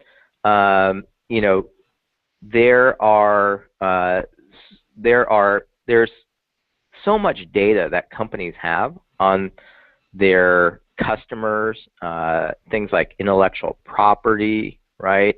HIPAA information that could be, your healthcare records, and that data should be secured to the highest standards. And most companies historically have always focused on what I call an outside-in model to security. It's very much like Game of Thrones, right? Where you build, you're a kingdom, and you build a castle, you build a moat, right? And you believe, and in your mind, you believe you can keep the bad guy out, right? But what do we see in Game of Thrones? Kingdoms always get taken down from the inside. And how can you believe when you have thousands of people within your city walls that you don't have one bad actor, right? And so I think it's this shift of thinking, and I believe there's one simple assumption that you can make in order to drastically improve the security within your organization, and that is assume the attacker is already on the inside. If you make that one simple assumption, and that doesn't mean that you go and you try to perform the Spanish Inquisition on every one of your employees. That just means that somewhere in your organization, right, you may have an outside attacker that's gotten on your network. You may have a malicious employee on your hands, or you just might have an employee trying to do your job, but makes mistakes, right? And There's one other aspect of that one. One simple assumption is a huge one. There's one other aspect of that one. It's the appearance of an insider threat. You know, I mean, we prove to organizations on a regular basis, and this is my day job, that I can get into your infrastructure and it will look like everything is fine and normal and nothing is going on. Like Target, the breach at Target didn't happen all of a sudden.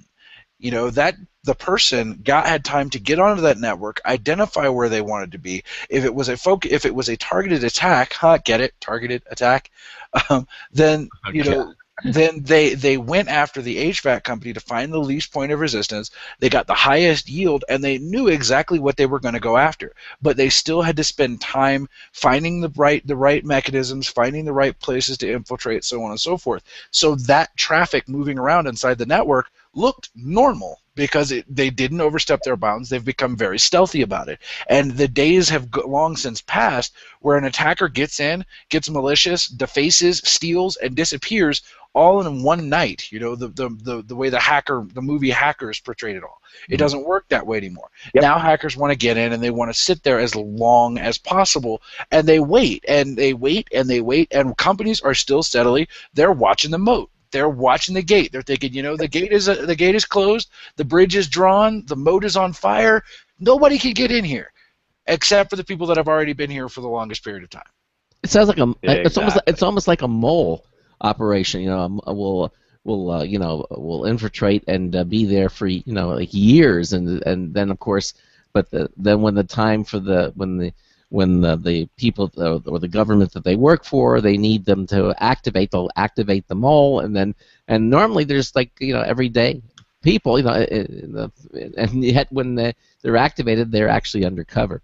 Mm-hmm. Now that's Sleeper agents. That's a sleeper. Yeah, they call them a mole. A sleeper agent. That's I guess that's the analog version of what's going on here. It's the same basic concept. Correct? Would that be correct? Yeah. Yeah. It would be, and these hacking outfits, right? These outside attack firms, these guys are real crime rings now. They're well funded. The potential to have a big outcome, right? Stealing a big treasure trove of data can make them a ton of money, and so they have the resources, they have the people, the computing power, the intelligence. They're stealing these credentials. They're getting on your network. Once they're on your network, there's no way, to your point, of telling a good guy from a bad guy. And again, once they're on your network, well, they can sit there for a while. And they're probably not sitting there just to sit there.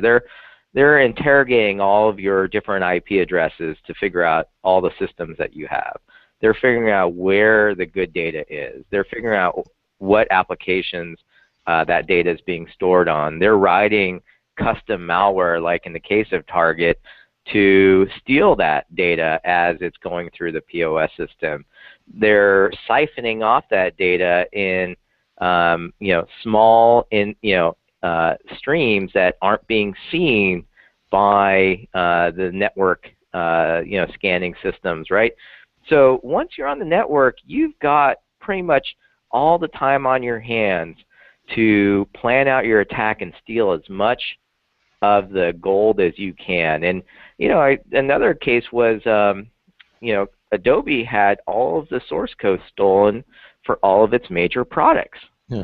And Adobe actually had to be told by Brian Krebs, I believe, that he found a internet site that had all of those products and the source code for all those products.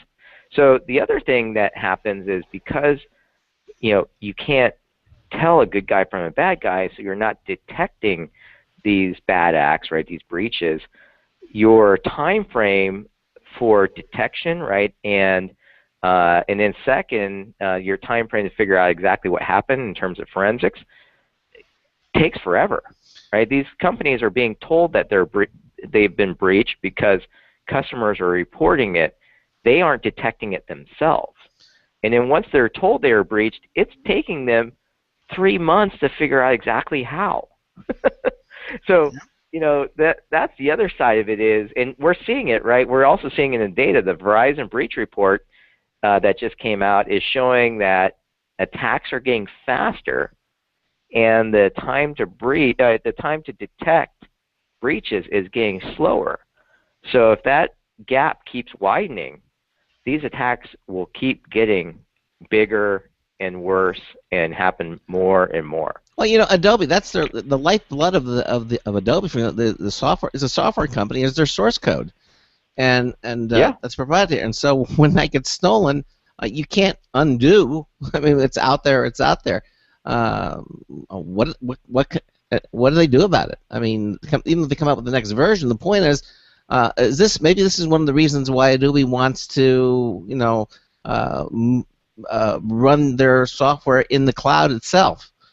Adobe has completely gone over to the cloud now. I mean, you can't go and buy, let's say, Photoshop anymore and install it on your computer. You rent it, literally. I mean, you purchase it monthly or yearly, and if you want Photoshop or any of the Adobe products now, it's run off in the cloud, is it not?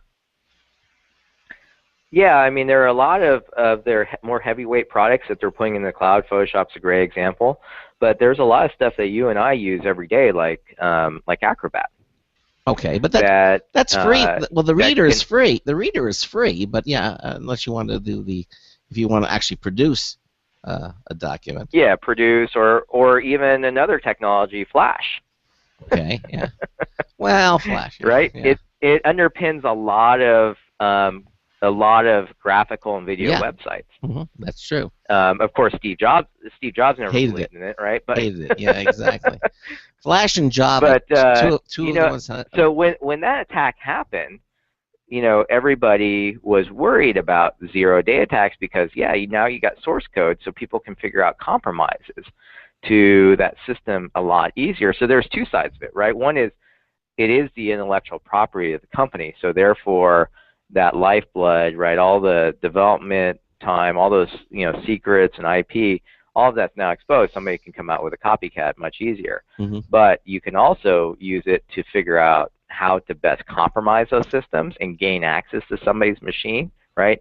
And that's at the heart of the XP issue when XP got end of life, right?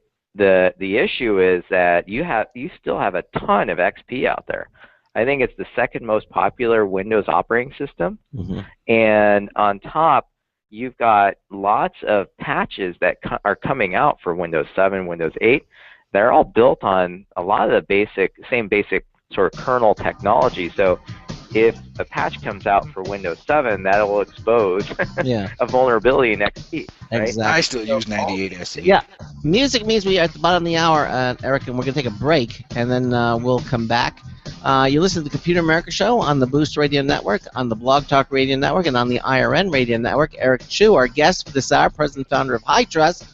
We'll be back with lots more about this right after this. This is a special alert to all Americans who own a vehicle with less than 120,000 miles with an auto warranty about to expire or no warranty coverage at all. Due to a decline in the economy and major car companies filing for bankruptcy, Cover America Auto Care has announced revolutionary, inexpensive mechanical breakdown coverage that is now available to the general public to save consumers thousands on auto repairs. An open phone line has been established for drivers to call who own a vehicle that is less than 10 years old for a free 5-minute quote and to see if you qualify. The number is 800-483-2514. Drivers who are covered with this auto protection will not have to pay for a covered repair again. This is the auto coverage now sweeping across America at a fraction of what dealerships charge and is now available to the public by calling today. The number to call is 800-483-2514. 800-483-2514. That's 800-483-2514.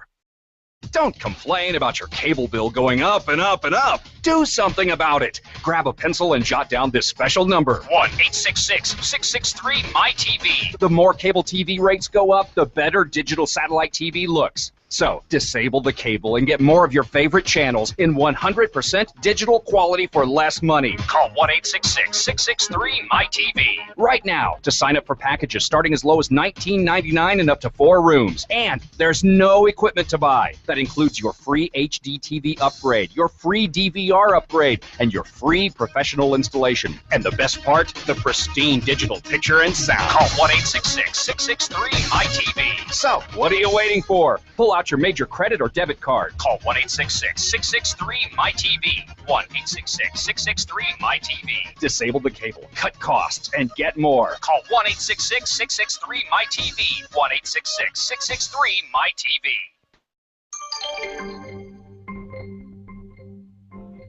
Hello, this is your London Minute Voice Memo Classic. There may well be over 1 billion Facebook users, but how many of those accounts have been created under duress and in confusion? The following is a true story. It happened one afternoon quite recently. Hi Grandad, it's about time I got you on Facebook. I'll set you up now.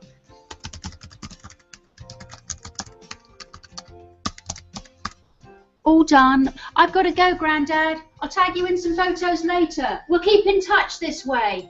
Bye. Grandad looked puzzled. What's tagging, he thought.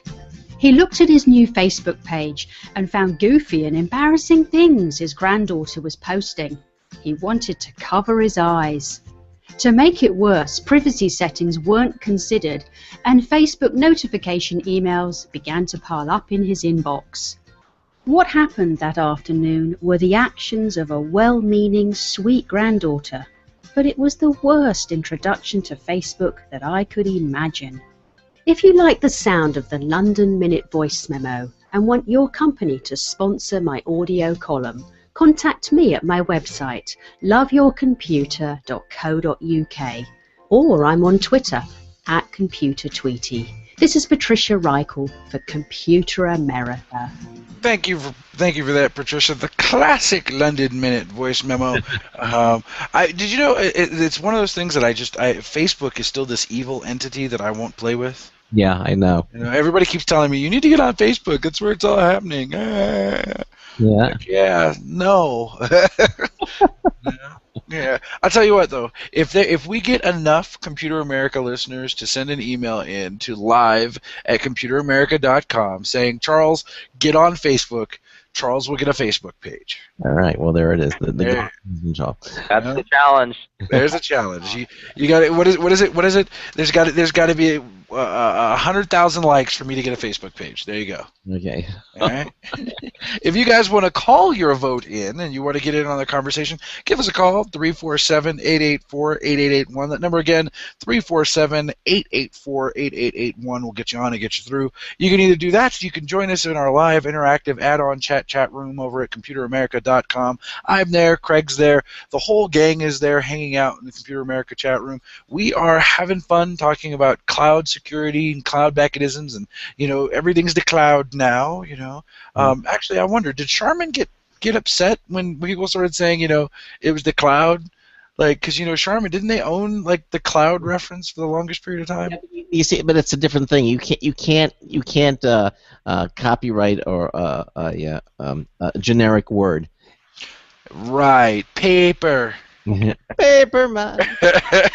Right. We're talking to HyTrust. You can actually watch the video. I'm doing the video. Craig is behind his webcam firewall. Our live video stream is brought to you by Otherworld Computing.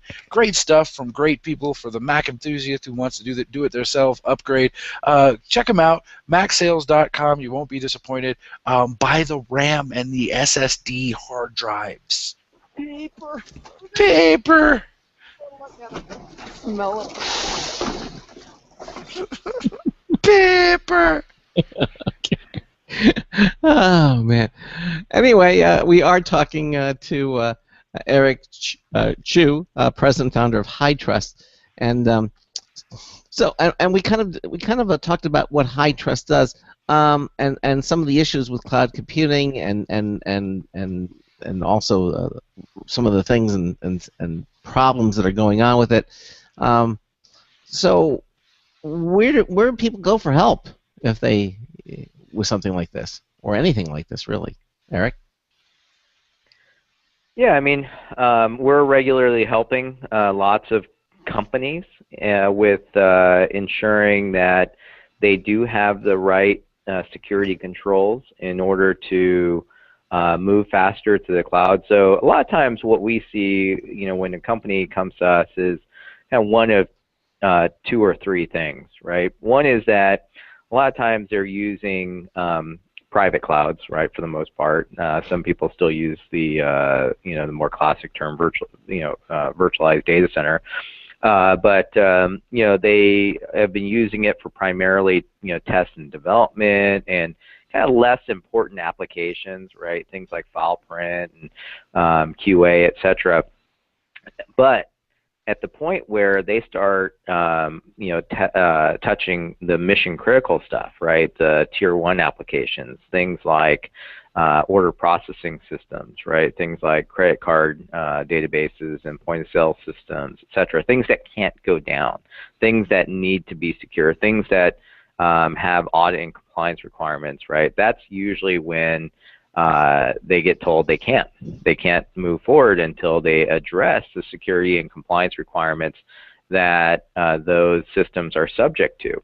And that is where we come in and we help them address those security and compliance controls. We make sure that that access to those technologies like the virtual infrastructure, like the cloud management, that's secure, that people can only do what they're supposed to do, that you have things like the two-man rule to protect against people doing dangerous things, right? The sort of Denzel Washington 2 keys to launch a nuclear missile, right?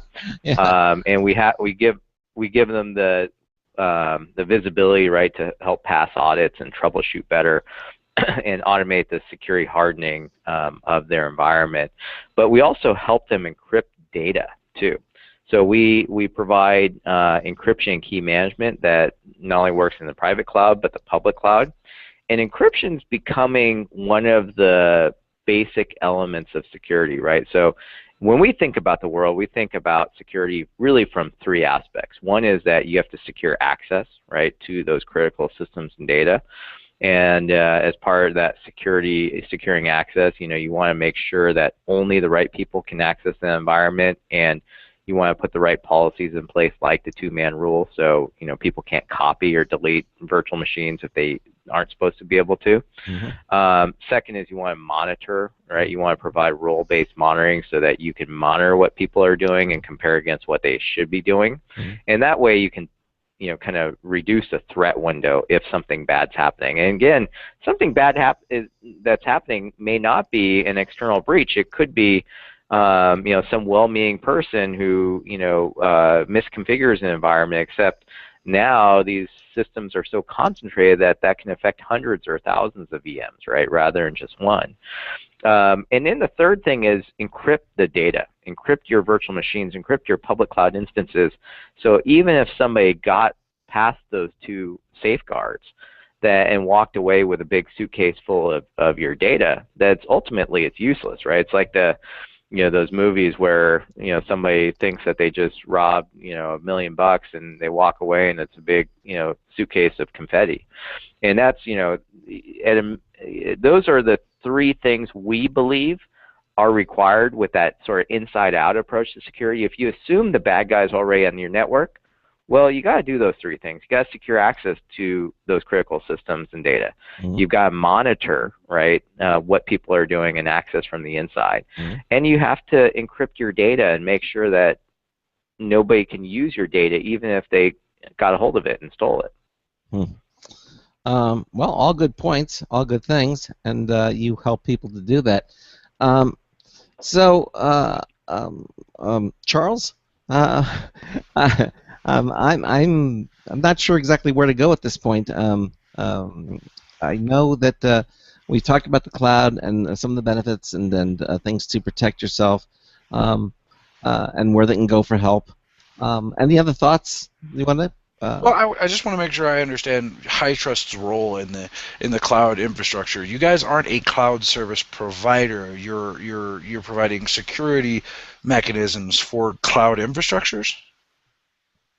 Yeah, so we provide what we would call a virtual appliance, right? It's primarily software that enforces security policies automatically and transparently in a cloud infrastructure environment. And we essentially ensure that any access is authenticated and authorized, and any operation meets that company's policy. And we then, log whatever people are doing, right? And we report and alert on those activities.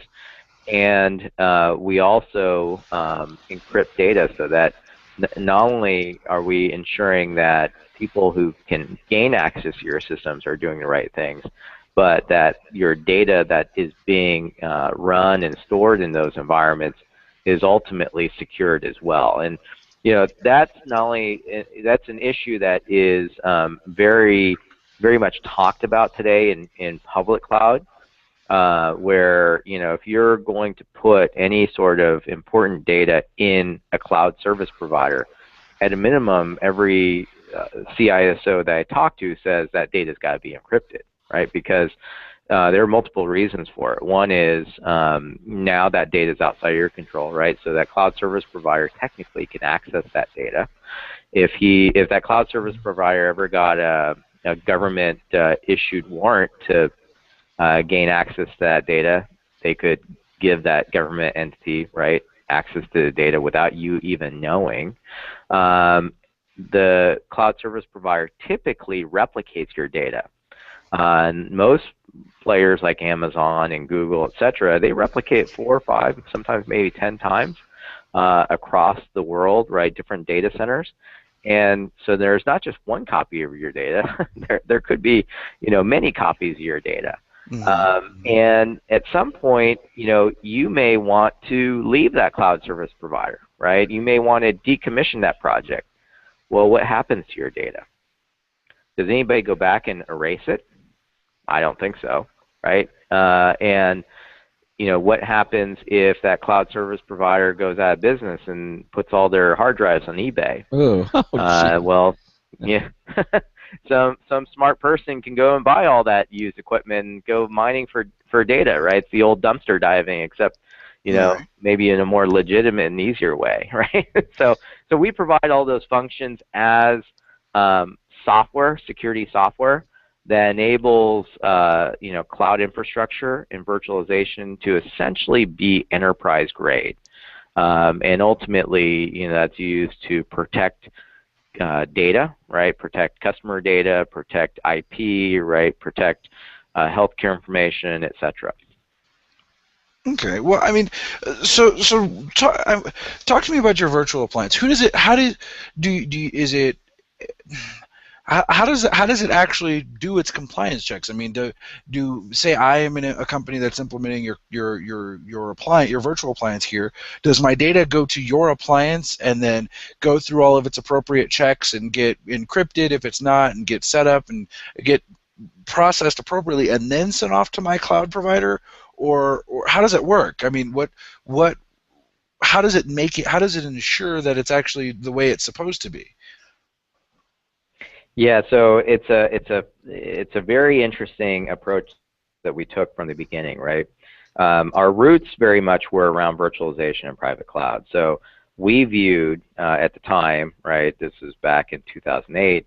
We viewed VMware as a new platform, right? It's a new operating system. At the time, it was running about 18% of servers in a data center, right? But we knew at the time virtualization was going to take off. Companies were going to take it into production. They were going to use it in the data center, not just as kind of a cool development or a cool geek toy. And but at the same time, you think about the power of that platform. That platform is highly privileged. It is more privileged than, say, a Windows server or a Windows desktop. Right, you as a person who has access to that environment, you could spin up a virtual machine, copy any virtual machine, delete any virtual machine, reconfigure the networking. Right, you could do anything that was possible in computing storage, and networking, all from one single console. So we realized very quickly that the management plane was where you can do the most damage, right? If you are an administrator, if you were an administrator or you stole an administrator's credentials, you could do the most damage to a company by inappropriately performing actions in the management clients of that new virtual infrastructure environment. So what we did was we essentially created a system that was a transparent proxy. So we were essentially, if you're familiar with security, we were a friendly man in the middle. And that allows us to sit in between any administrator and the virtual infrastructure and ensure that every operation that is attempted is allowed or disallowed by policy by our virtual appliance. So essentially, we are a policy engine and authority in that cloud infrastructure environment, even above the platform itself, even above VMware with vSphere, or in the case of OpenStack with KVM, etc. On top, we then branched out through an acquisition of a company called HyCloud Security, where that added encryption and key management of virtual machines, as well as public cloud instances. So the ability to actually encrypt the entire virtual machine, the entire server image that is either being run in your virtual data center or in Amazon AWS, and have the key management that essentially stays with the customer. Customer controls the keys to their own workloads that are running either in their own data center or in the public cloud environment. And those two things combined were awesome, right? You're not only protecting the infrastructure, you're also securing the data. That has just been, hugely taking off within our customers, right, and within the market. And but that's how we do both of those. As that control point for the cloud, we act as a transparent proxy, so nothing can happen in that virtual infrastructure environment unless we say it can. And then from the encryption standpoint, we deploy an agent within every single public cloud or private cloud instance. And we then provide key management that the enterprise, the customer, can own and control and maintain, that essentially gives them control over their own data. Okay. Now, is there any type of slowdown, or with you playing the kind of the middleman there? What is it? It's completely transparent. It's completely transparent. You're talking about milliseconds in terms of proxying that connection and making a policy decision. So it's imperceptible to the end user. And on the encryption side, there is, of course, overhead at the beginning whenever you're encrypting a server for the first time.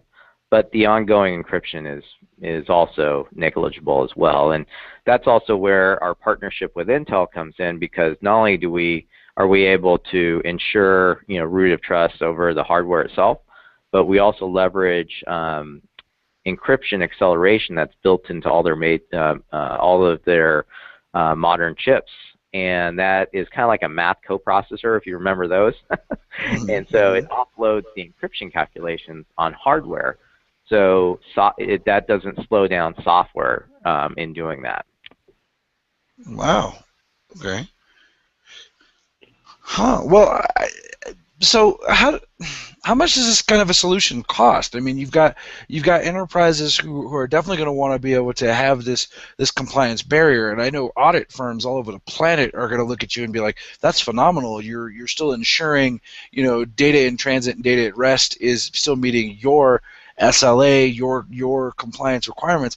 How much does that actually run someone as a company?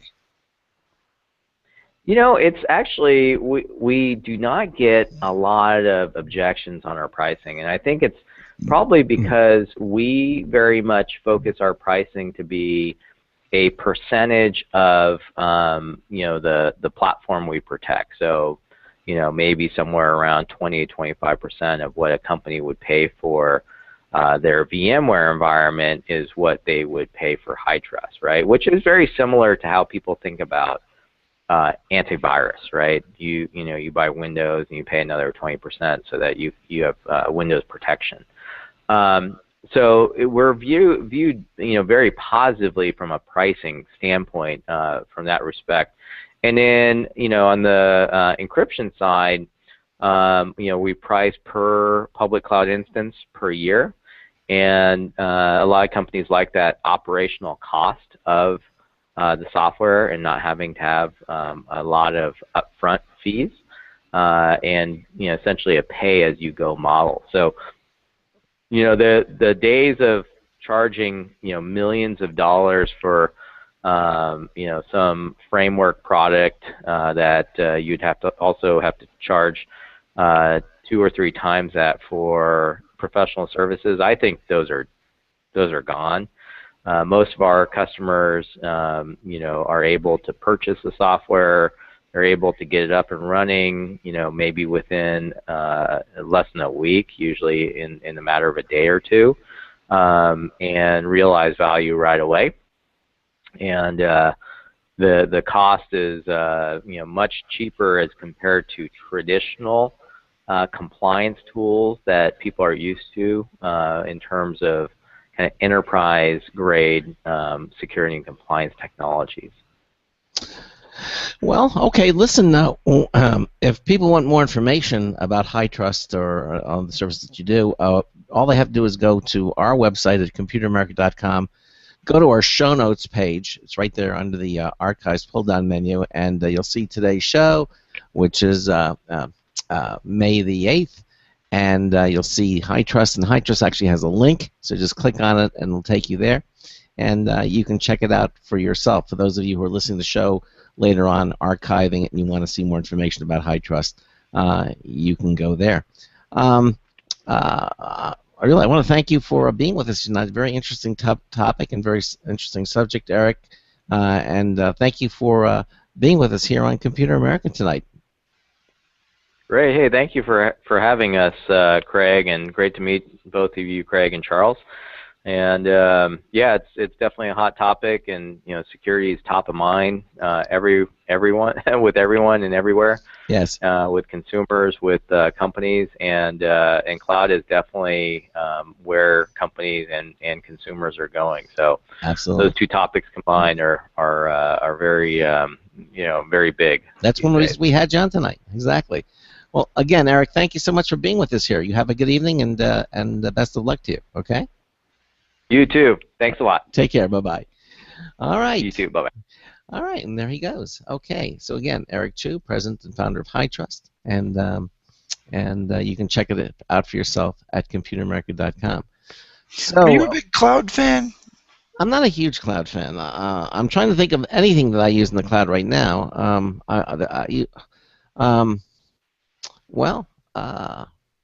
Nothing springs to mind. I guess eventually when I'm going to have to update Photoshop or Elements, to the next level, and the only way I'm going to do that is going to the cloud service. Right now I have the last version before it went to the cloud, and if I want to get some of the newest features, I'm going to have to go to the cloud subscription model. Fortunately, most of the other applications I use, I don't need to do that. Now, of course, Office, I use Microsoft Office on the Mac, but eventually, I guess I'll have to move to Office 365 when newer features come out, when they continue to make new versions for that. I mean, I think eventually we're going to have to do it. But you can think of me. Yeah, I mean, it's just the way of the world, the way of the computing world. Like I said, we're a cloud-based company now. Like my salespeople all run on Chromebooks because, let's face it, their Chromebook craps out. They can just log into any computer anywhere, and they're fast, they're functional, they do all the things that you need them to do, and they work. And we use Google Docs because excuse me, then I don't have to, share this document with you and wait 20 minutes and then check revisions and all that other stuff. And that's the same kind of concept that 365 is going with. This online collaborative thing where storage is no longer an issue. So I think, and I mean, like, for example, I can do the show from anywhere.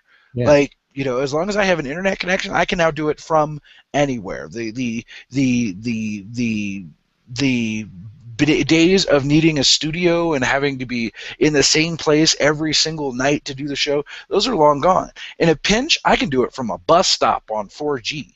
It's just cutting the cord. I mean, look at the evolution. Do you remember back in the day when to get on the internet you had to be sitting at your house in front of your large computer and wait for that modem to dial? Remember? Right? I still love those sounds, and like anytime I hear an ATM do it, I just have a flashback. It's fun. Now are the days where I can just pick up this guy, my phone.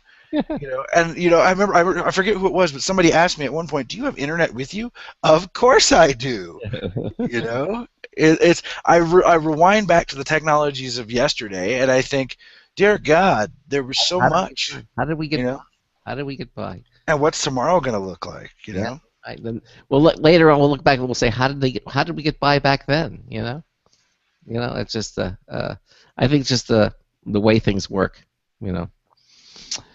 Well, tomorrow is going to be tea day for you. Yeah. Extraction day, tooth extraction day. All 4 of them, right? There are 4 teeth you're gonna have repulled. Yep, all 4 of them. It's funny because the only one that's bothering me is the left upper one, and that one I'm really looking forward to getting out because it's been driving me nuts. Why take it all? Oh, because they said if you can do one, you should do all. Might as well, right? It's like you're gonna be in there. It's like when you change the oil pan gasket on your oil pan, you might as well do the rear main as well because you're just gonna be there anyway. Yeah. Well, maybe, but 90 seconds. It may never bother you again. But you figure while you're there, you get them all out. Huh? I want to guarantee they will never bother me again. Again. Well, coming up on tomorrow night's show, Ben is going to be joining us again because Charles will be away, and we're going to have Ralph Bond on the show with us. Oh man, I'm missing the Bond. Yeah, you're going to miss the Bond. Yeah, oh. Yeah.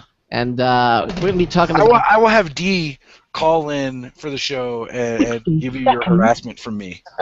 Okay, because Carl's will be like this. Oh, yeah, exactly. We're about the 3D printed houses printed by 3D. Must be one heck of a 3D printer. I know, it must be huge. I would think so. They do it in sections, but they do the entire house on the 3D printer. And that's just one of the stories we'll be talking to with Ralph Bond on tomorrow night's show. In the meantime, have a great evening. Charles, best of luck to you, and we will see you, Charles, on Monday, and we'll see the rest of you on Monday night. So until tomorrow night, this is Craig Crossman hoping that your hard disk never becomes floppy. We'll see you tomorrow night. 10 seconds.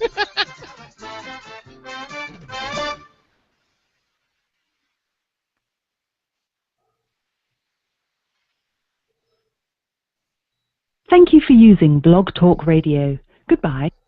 All right, there we go. Let me just say goodnight to everybody in the chat room. They're wishing you best of luck in the chat room. Thank you, everyone. I apologize for not being available in there. I don't have Java. You need to call them and get the mobile version so that I don't need Java to do it anymore. Yeah. It really, it would be. Okay, talking like this. Like this. All right, everybody, we're going to finish the live video stream, and we'll see you all tomorrow. So good night to all of you. Say good night, Charles.